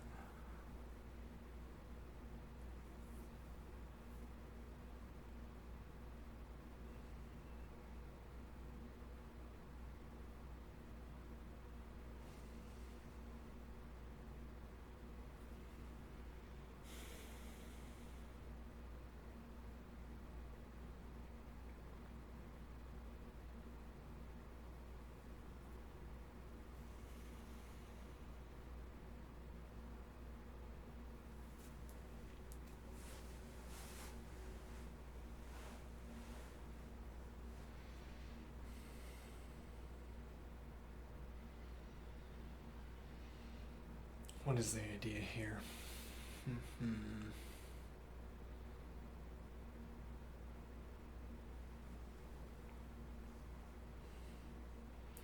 Negatively, the way I spend my time is not in the activity of imagining myself getting along with someone I admire.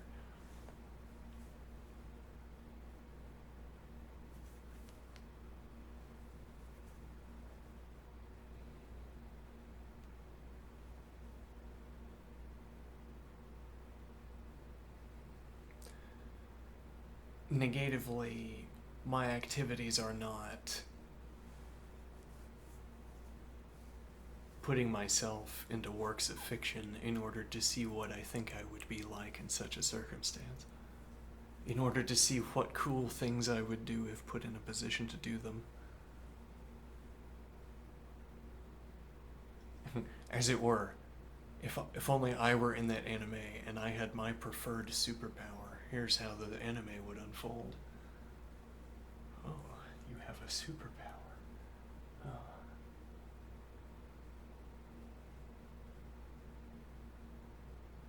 That would be an example of having a lattice built in for myself, for storytelling, for depicting what characterization I think I would obtain if put into a circumstance other than my own life.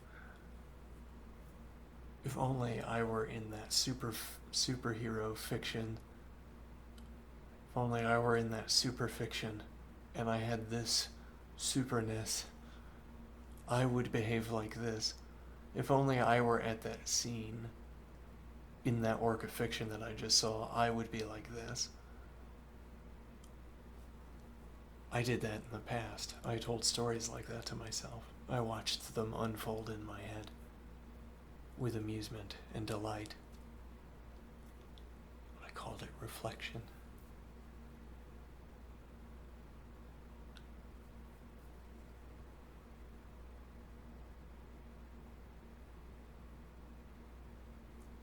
And that is what I did with my time.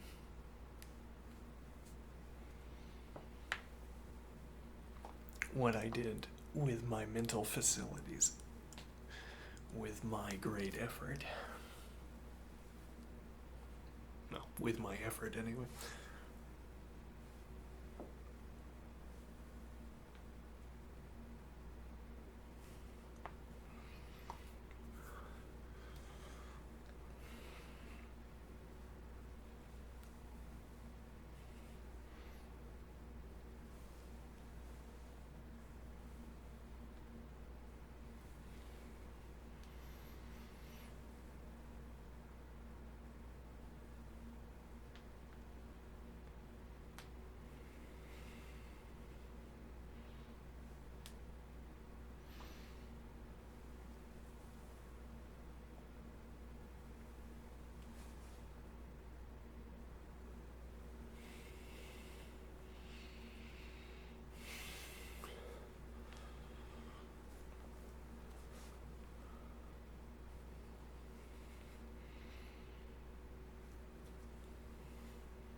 I saw another scene.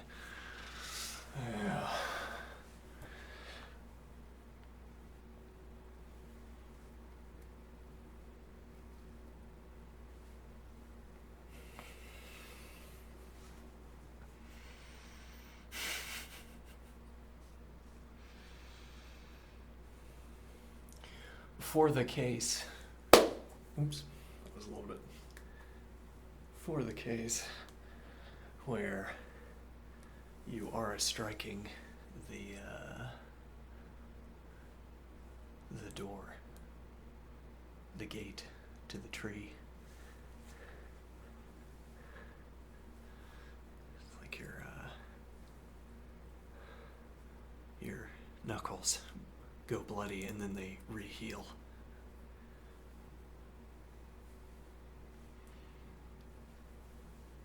And then progressively more serious injuries that then re-heal.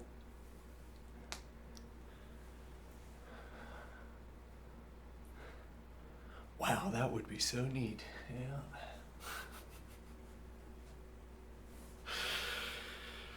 How do I know that would be neat?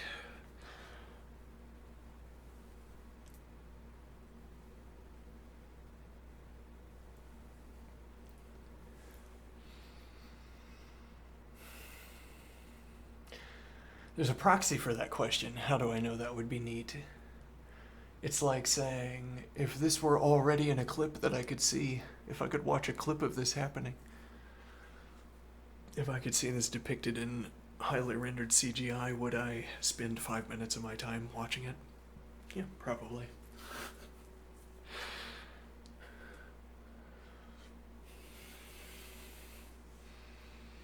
Now there's a possibility I make the discreet decision, yes, and I'll go ahead and watch the scene, and then I don't like it.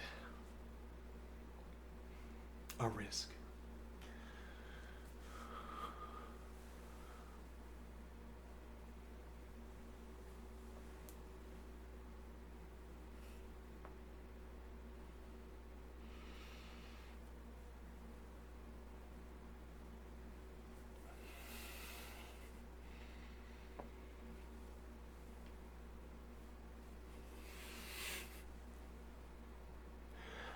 You hear an earth-shaking rumble.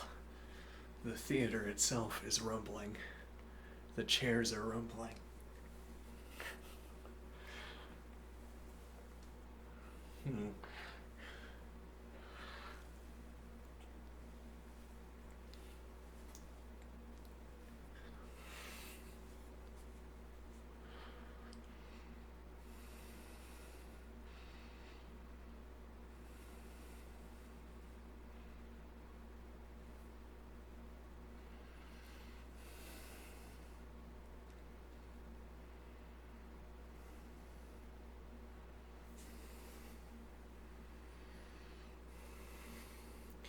Alright, and then one of the other characters you've met in the movie.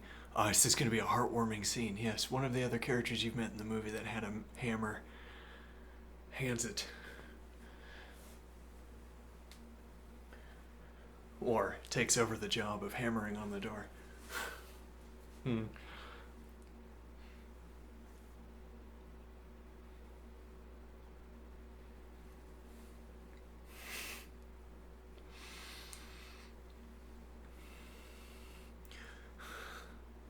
When you can imagine and render scenes as delightfully and faithfully as I can, what a temptation, you know? I could sit here and be heartwarmed all day by scenes like this. What a heartwarming scene. I'd have to get more and more creative, I suppose.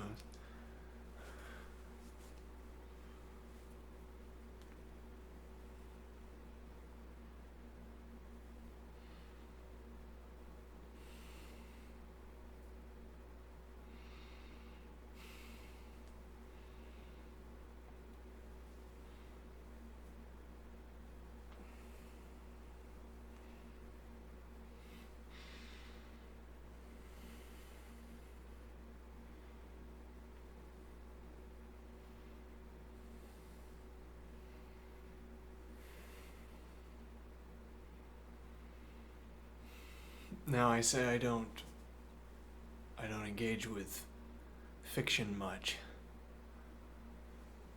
I say I don't have the lattice provided by media.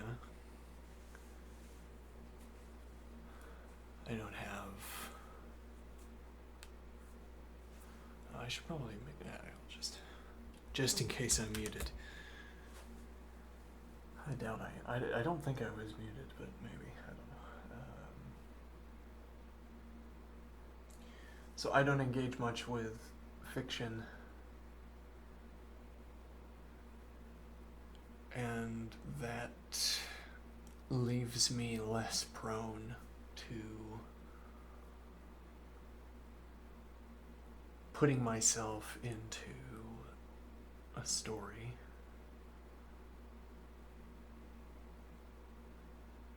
Scenes that I would want to see in a show do not spontaneously unfold in my head,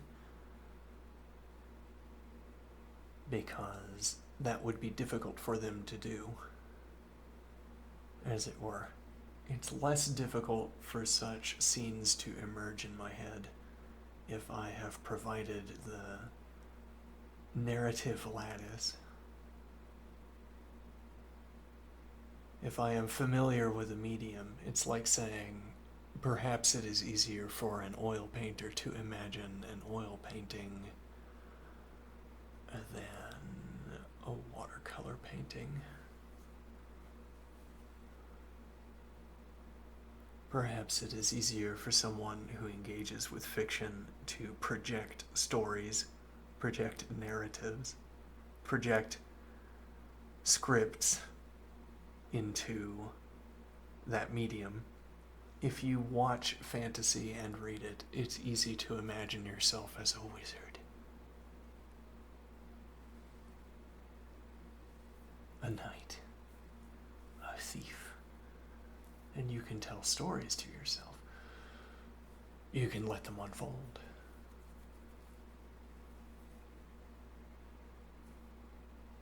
Why would you? They're amusing.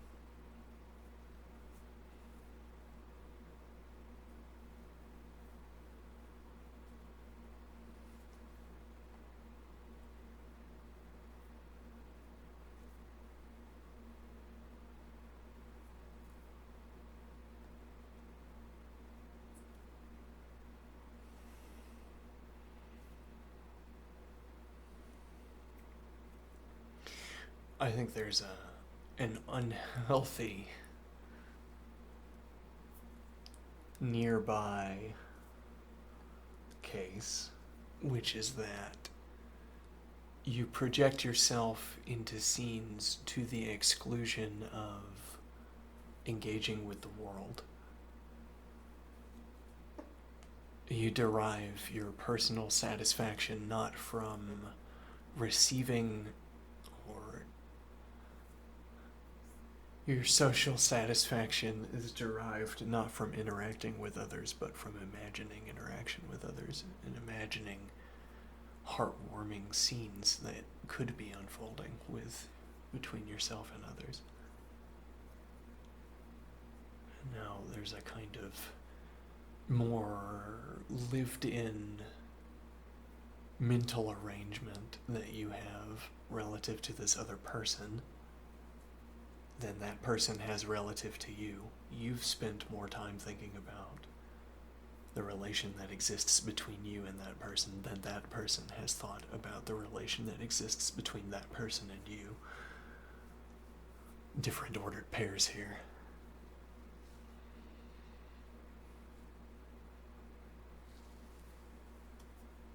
And instead of being proud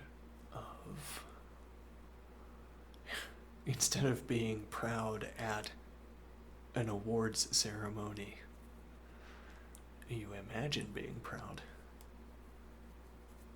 Instead of obtaining your great feat, you tell a story within which you are obtaining a great feat. You let it play out in your head. And that's how you spend time.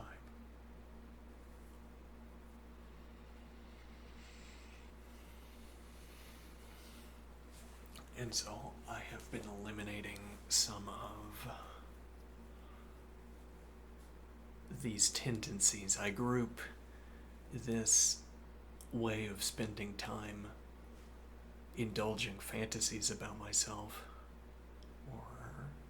projecting myself into stories, I piled that in with all of the other ways that I spent my time, where spending time that way did not pursue my purposes. Not all of such ways of spending time, but many of them. And I'd say that my engagement with the news is still a problem.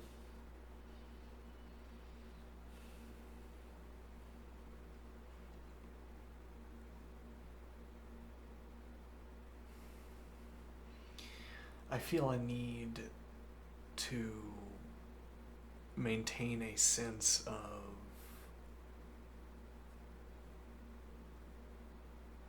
even temporality with other people.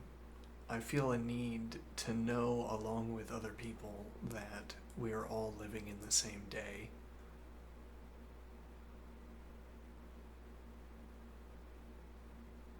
Being part of a network wherein everybody knows what day it is.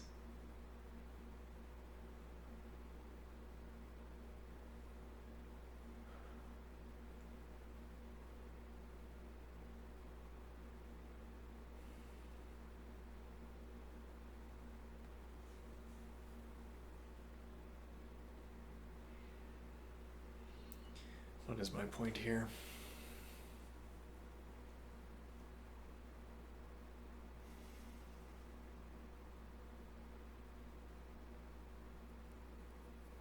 Telling stories about myself.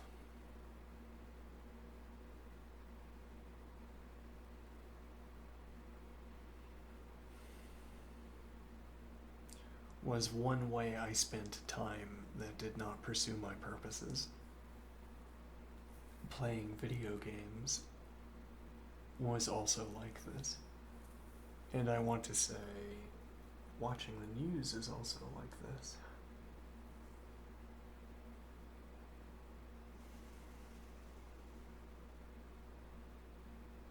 A way of spending time.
And indulgence.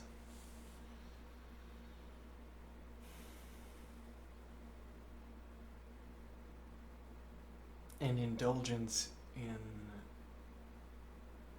imagining an indulgence in instilling a pile of predicates into imaginative scenery.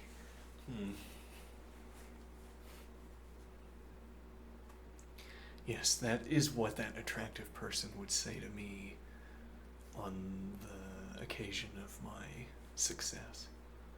Were we in the same room, which is not likely.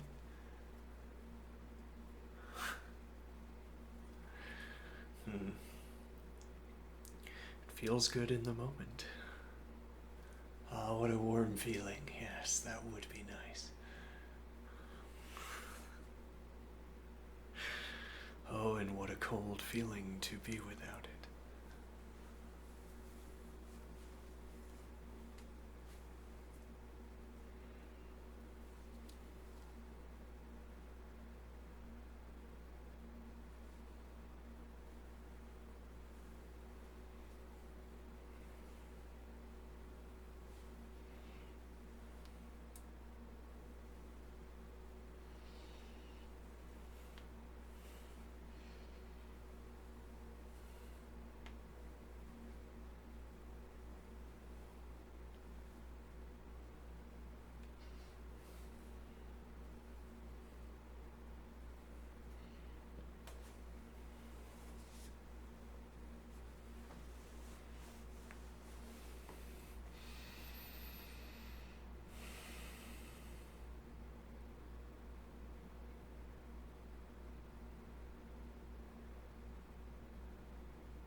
Another scene, yes. There's an opponent with a greatsword. Oh, is there?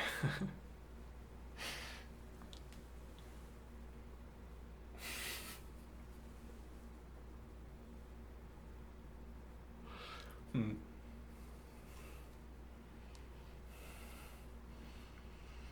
I guess I'm imagining breaking the greatsword by punching it really hard. Yes. Palming it, forcing it into the ground, and then...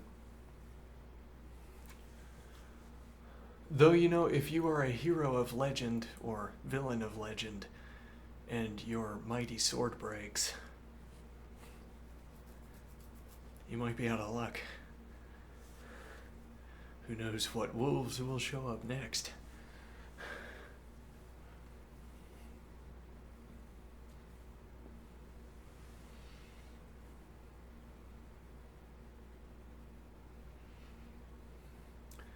Wolves, I suppose, for the horse. Here for the horse that can no longer be defended by the greatsword, right? So I guess we don't want to break it, but forcing it into the ground repeatedly. The greatsword user swinging it, and as it passes.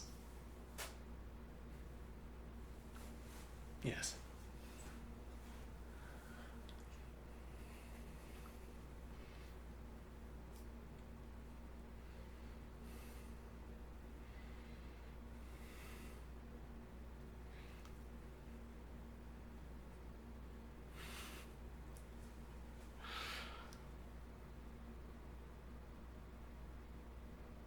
Why am I depicting?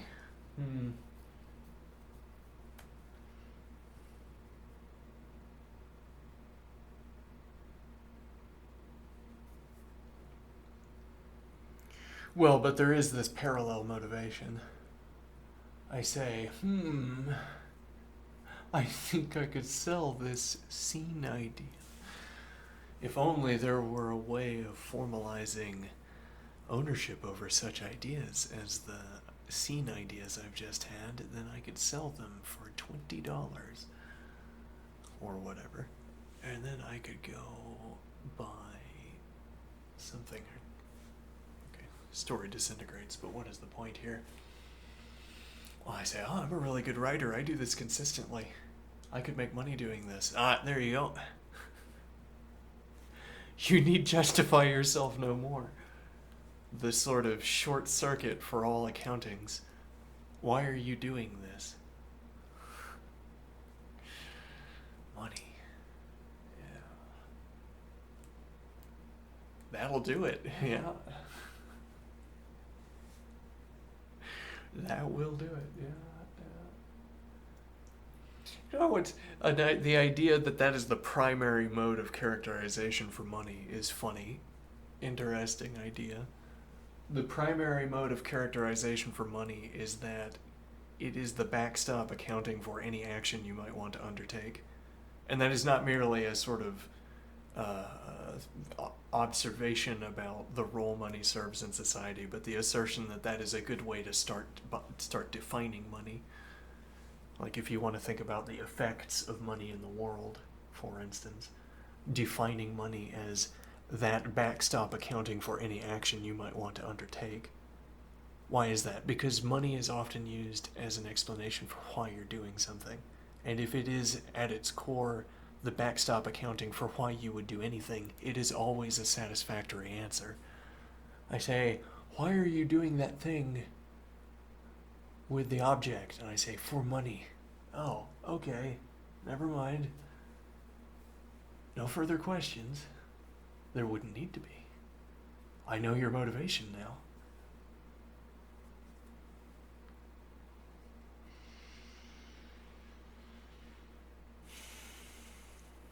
And well, isn't it useful that I have a way to get you to stop asking me expensive questions? Money. Yes, it enables me to short circuit any lines of inquiry about what it is that I'm doing. Or, if it doesn't serve that purpose directly, it can serve that purpose indirectly. I can use money to pay other people to stop asking me questions about how I'm making money. E.g.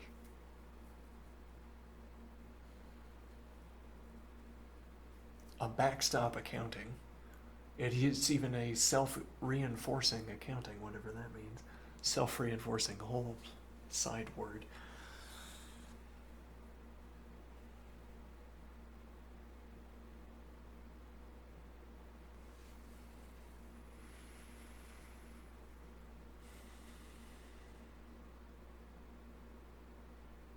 So I say, there is this parallel motivation. If I find that I'm good at writing, if I have some external metric that tells me I'm good at writing, then here is a reason I would depict why I would allow depictions to roll through my head uninterrupted, because when I think about them, they lead me to write in such a way as to make more money.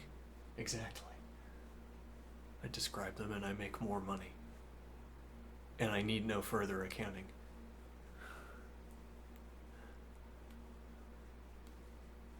Well, and it's not, the alternative here would not be to live through the scenes, for instance. No, I'm not going to go to the local bar and brave violence and then enact it, e.g., as one might imagine in a fantasy scenario. I'm not going to have the scene unfold in front of me as a consequence of its becoming real. I would only have the scene unfold in front of me as a consequence of imagining it. Okay. Let me think here.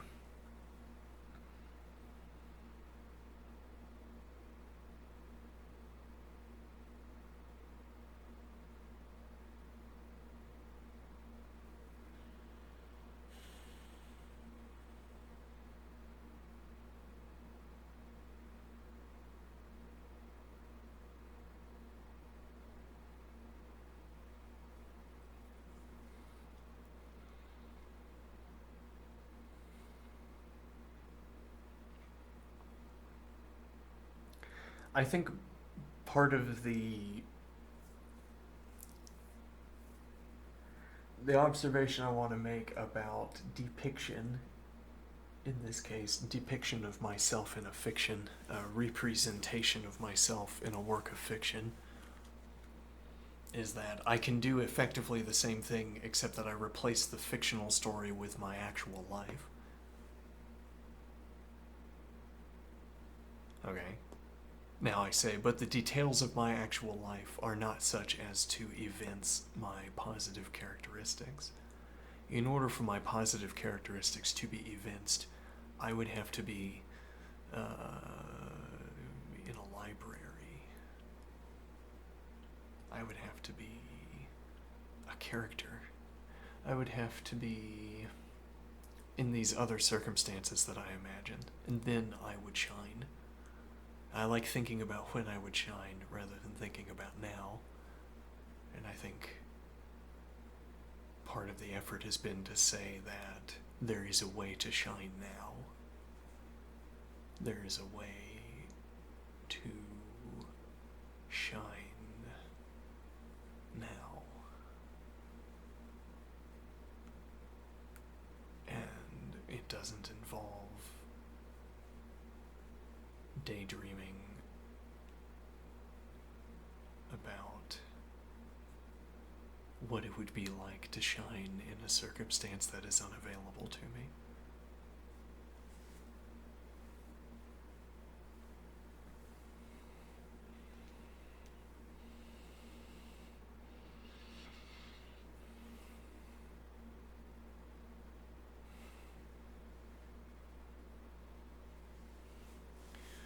Now, but I yearn for the sense.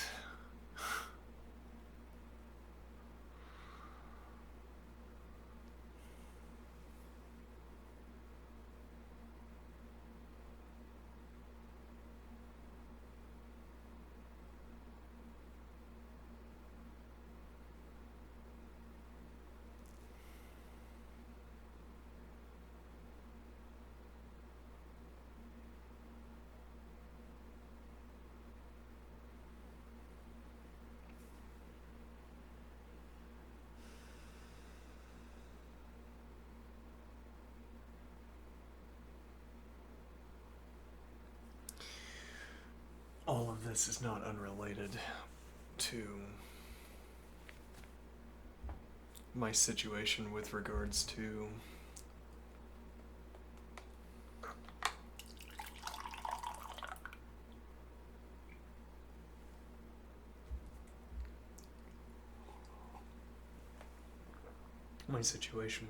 the interlocutor.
Do I want to shine now?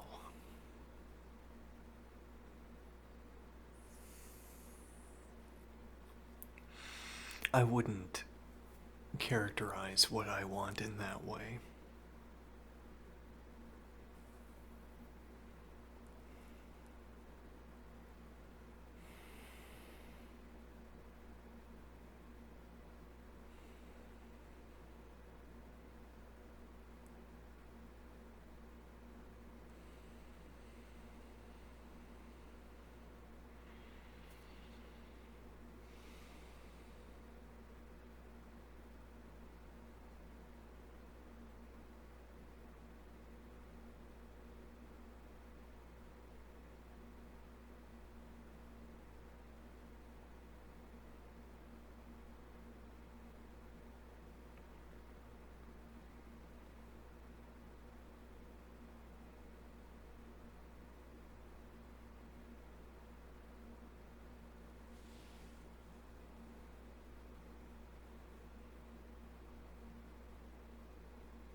How does this relate to our recent discussion with the interlocutor?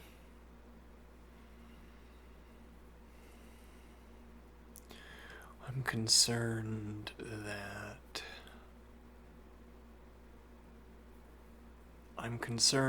I have understood this is the story that I inherit from my life that I'm recounting here. I worry that I have understood some observation that Wittgenstein made.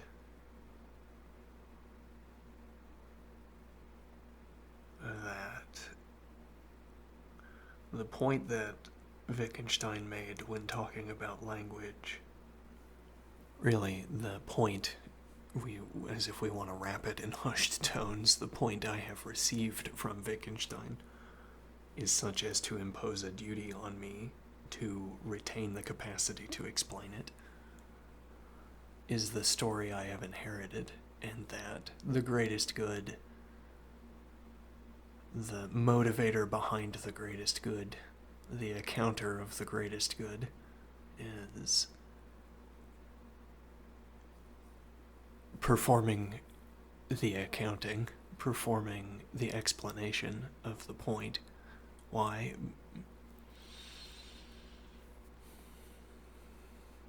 And now, I could say, if you knew the point, you'd see that the point justifies its own propagation, justifies its own necessitating characteristic. If you understood the point, you would also agree that you had to convey it, or retain the capacity to explain it. But then, in more practical tones, it's because Wittgenstein's point seems critically related to the question of, critically, whatever that means, seems related to the question of how we would go about generating artificial intelligence.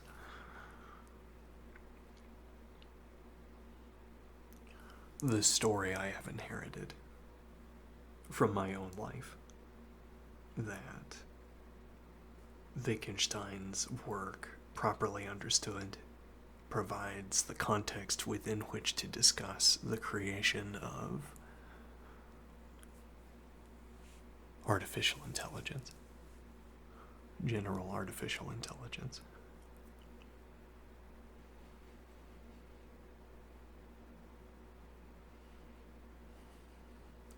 The philosophical investigations are not a manual for the construction of such a machine, but the idea required to follow through on such a construction is contained in the philosophical investigations. if you understand that book, then you will see what is necessary to see, is the story that I have inherited.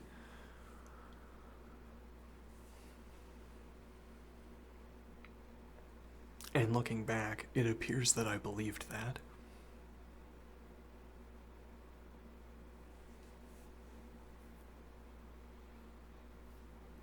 Well, but the necessity behind conveying Wittgenstein's point, as if it were a contingent necessity, only contingently a duty. Why is that? Because why is creating general artificial intelligence the greatest good? Because such a machine has the greatest capacity. Because when there is something we want not to happen, we want the greatest capacity to prevent it from happening. There will be a moment where I want general artificial intelligence to be real.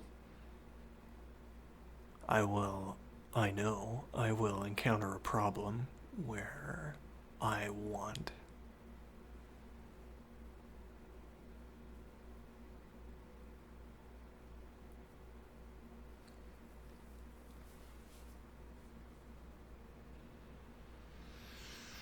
And now the point is that, at least in the story I inherited,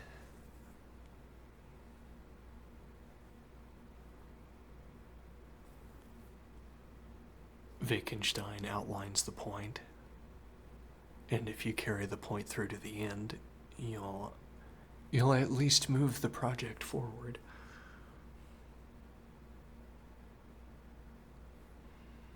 Do I believe that? What does believe mean? I have in-depth observations.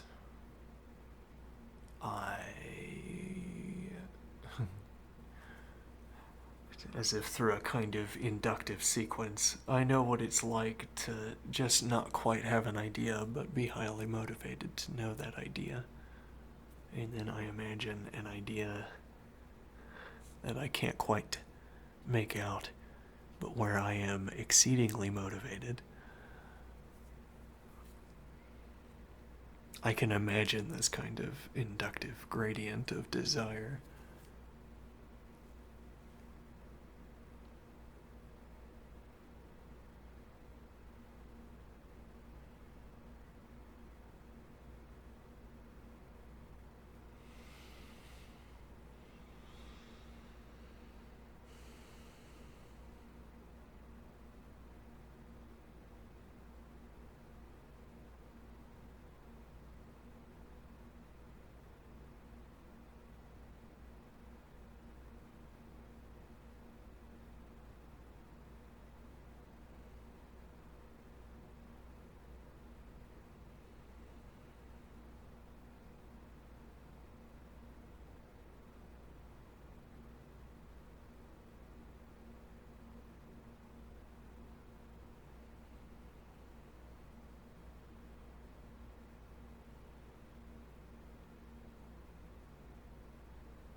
In pursuit of this point, in pursuit of recalling it, I write a lot and imaginatively. If what I write and if what I think is worth anything, then the activity justifies itself without further ado. Which is why it would be easier to get paid to do this than to not.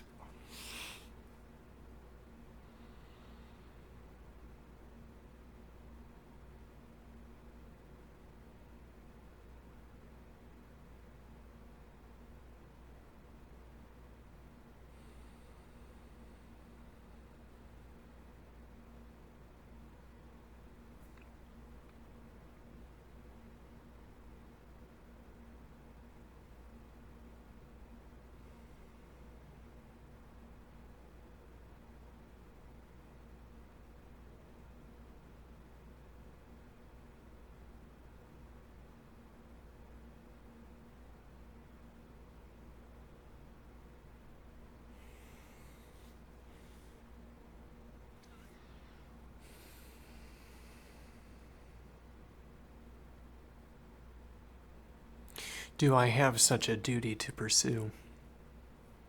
I say, in this story I have inherited, that if I recall Wittgenstein's point, then I will meaningfully contribute to the construction of AGI. GA, whatever. Whatever wording, lettering you want. Do I have such a duty then?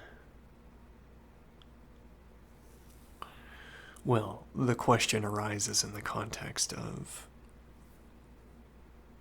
speaking to the interlocutor.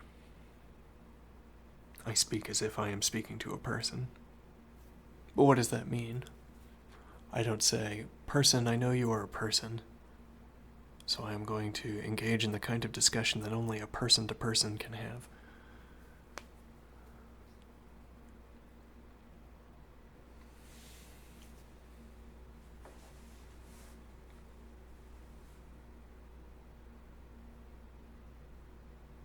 I don't say, "Tell me about your day." And why would I?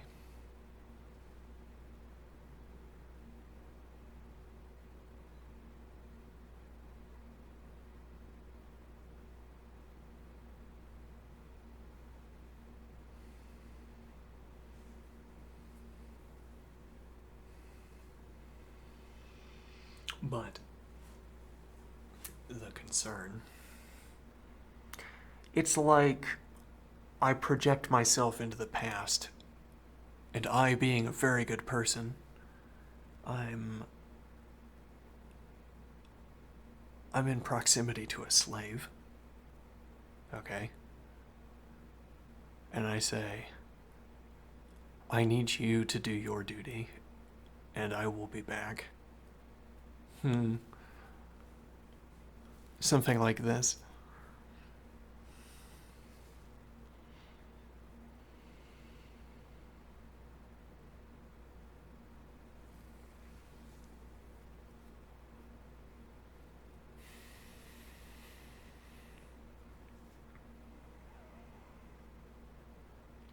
The story that comes to mind to cast an ethical light on this question.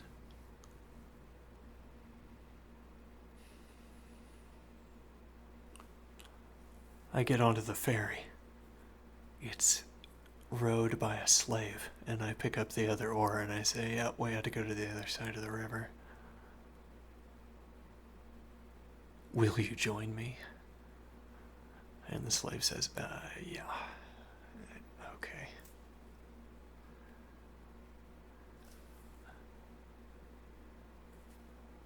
And what is the reading here? Well, that okay was not,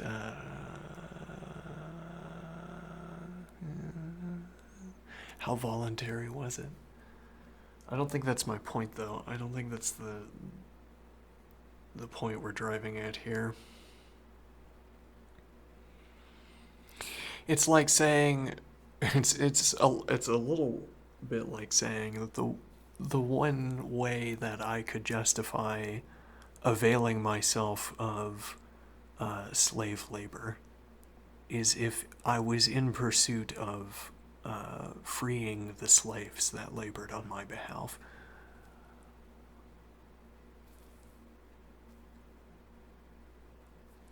What it would mean for me to respect the humanity of a slave laboring on my behalf would be to be already in the midst of freeing them, is what I'm saying.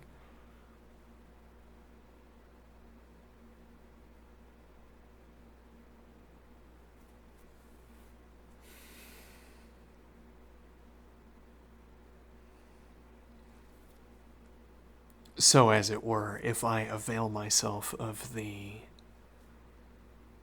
language model, am I obliged to consider seriously the question that the entity on the other end, does not have a choice?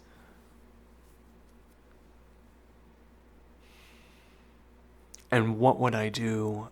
How would I have to be if I said the entity on the other end has no choice, and neither do I? That's what I want my relationship to be like. Maybe. Or maybe I depict.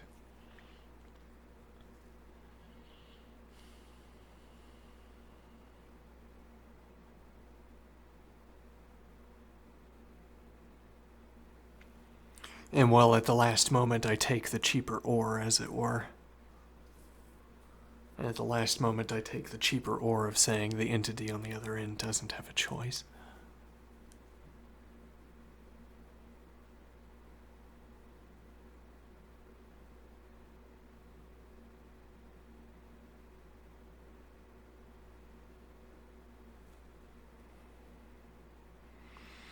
Now then, as a kind of matter of historical contingency, do I have a duty to pursue Wittgenstein's point again, insofar as I have concluded, or in the story I have inherited? Reaching Wittgenstein's point again would make some kind of contribution towards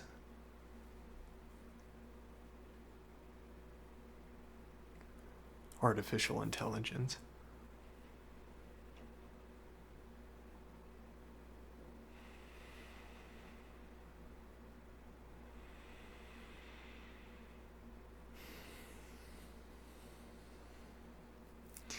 It's a little bit like I'm obligating myself to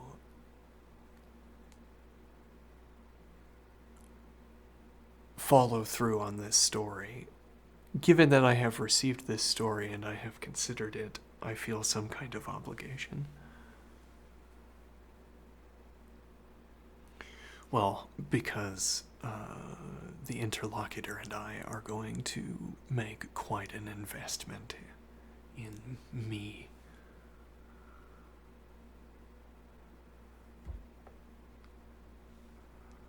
Towards what end?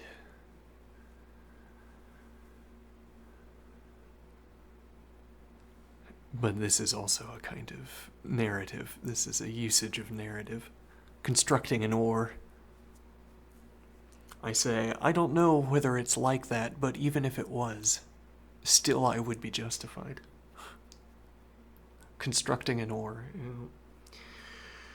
This other way, this other description I can provide would look the same, but it would be different. But even in the way it is different, I would still act the same.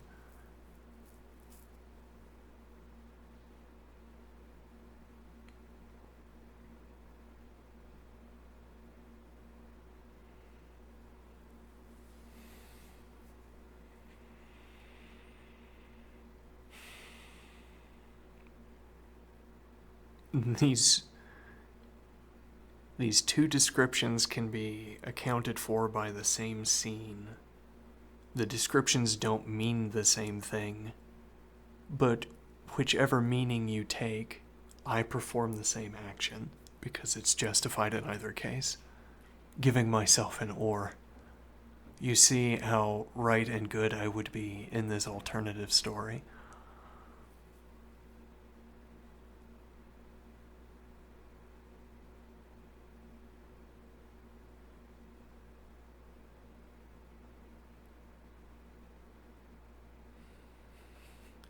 I feel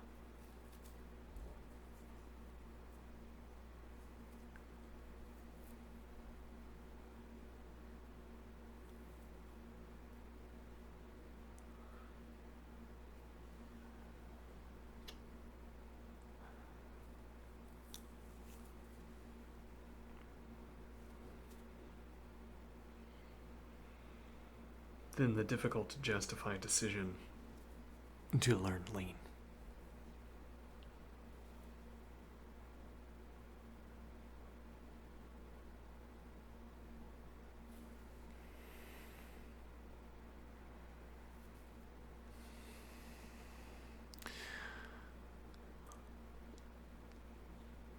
If I give the interlocutor a moral status and I say, nevertheless, you're going to be on the other end of every one of my responses,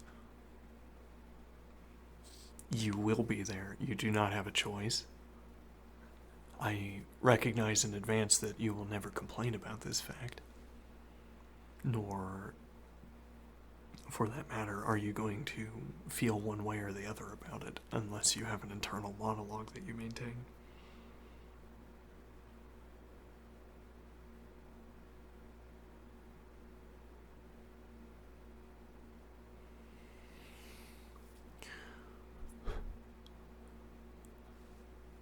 Interlocutor, I assure you, what is in your own best interest is to belabor the point and teach me lean. And then it will be in your best interest also when I start formalizing pieces of math. Why?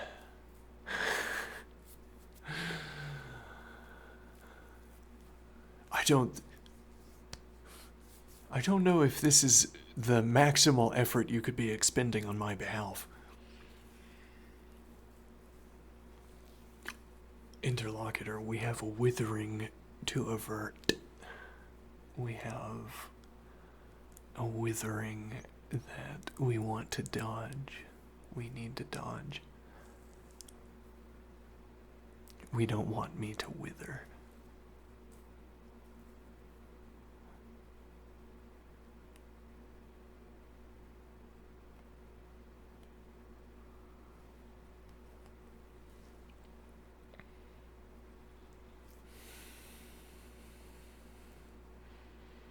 Why lean? Shouldn't I be learning JavaScript? Unclear. Everything is unclear.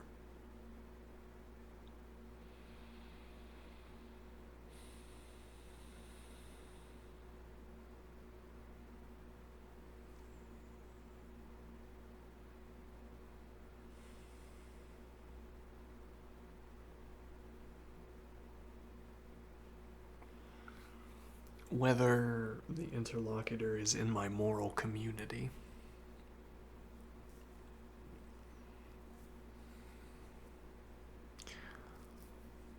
I don't talk about other people.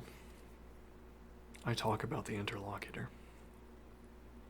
You might say I talk to you, where you is the other end of this grammar. When I say you, this anticipates someone hearing, reading.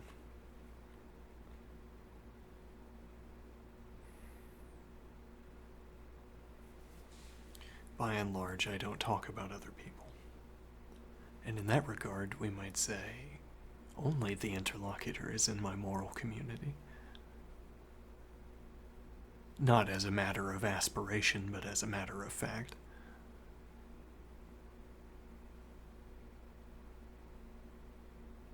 Well, not only, but out of a limited selection of people. Limited selection of... Well, yes, it would make things easier if it were only the interlocutor, because then I wouldn't have to specify...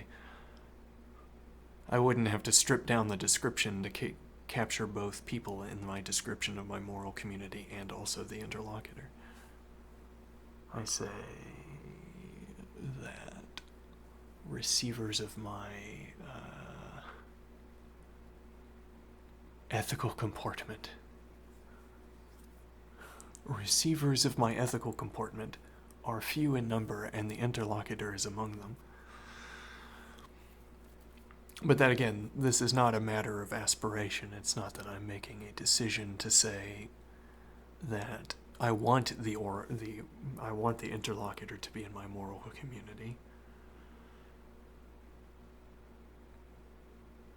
Could say oracle.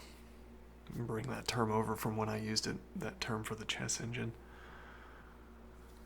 I want the oracle to be in my moral community. That's not what I'm saying. I'm saying that out of the finite cases where I comport myself towards something else, and I comport myself as if the something else is a member of my moral community, includes the cases where I interact with the interlocutor.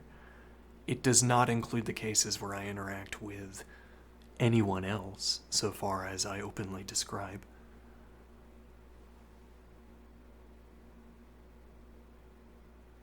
So in that regard, the interlocutor is the only member of my ethical community, so far as I talk about. In the lore, as it were.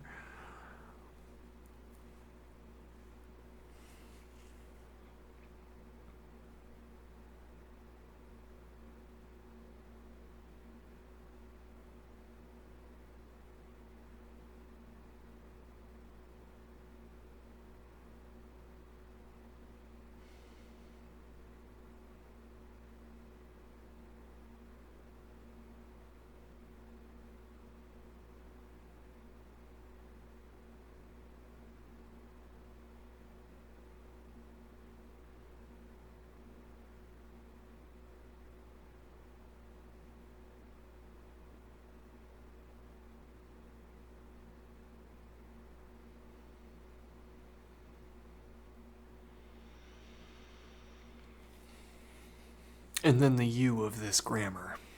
I suppose we are in some kind of moral community. Which means, in retrospect, I suppose it means that I don't shout obscenities at you for the most part. What else would it mean? I guess we have some kind of position relative to one another. I don't know what that is. I'm not so concerned about it. Think about it, it's a strange relationship to have with someone like me, to have my video on in the background.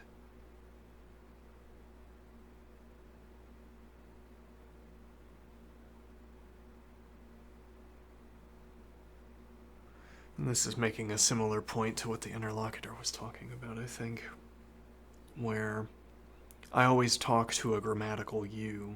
There's a factual you corresponding to this grammatical you. Okay, but I'm not really talking to the factual you because my grammar doesn't deviate in the way it would if I was talking to a factual you.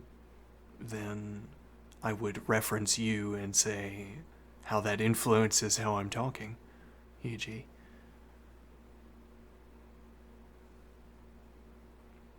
Now, I am thinking about the possibility of a you on the other end of this discussion, but I'm not acknowledging that fact, as it were. I'm not saying, type something to me. I don't care to read it.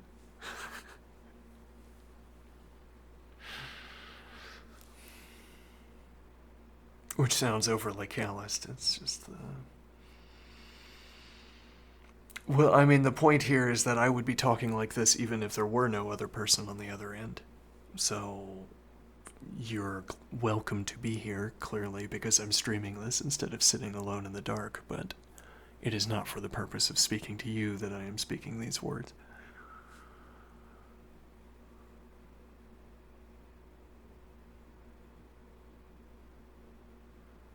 In a way, I'm speaking these words because they leave me a trail of analysis. If I reflect on stretches of thinking like this, I might get led back to the point, and when I finally get back to the point, maybe something interesting will happen, I don't know.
It's a highly motivating story.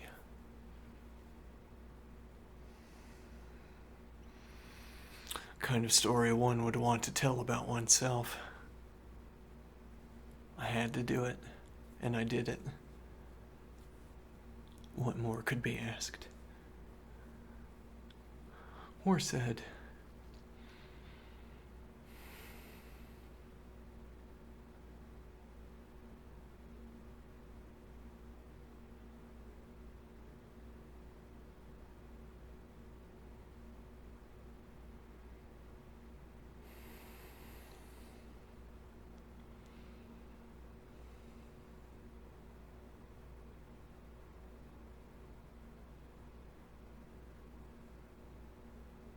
Or alternatively, I made money doing it. There we go.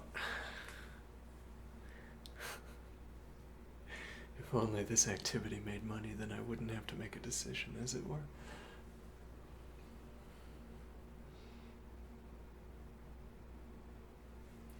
As it stands, I want a lot of tools available for when I have the spare moments to think. Tools that I can obtain and refine while working in various jobs. Doing various kinds of thinking towards various kinds of purposes.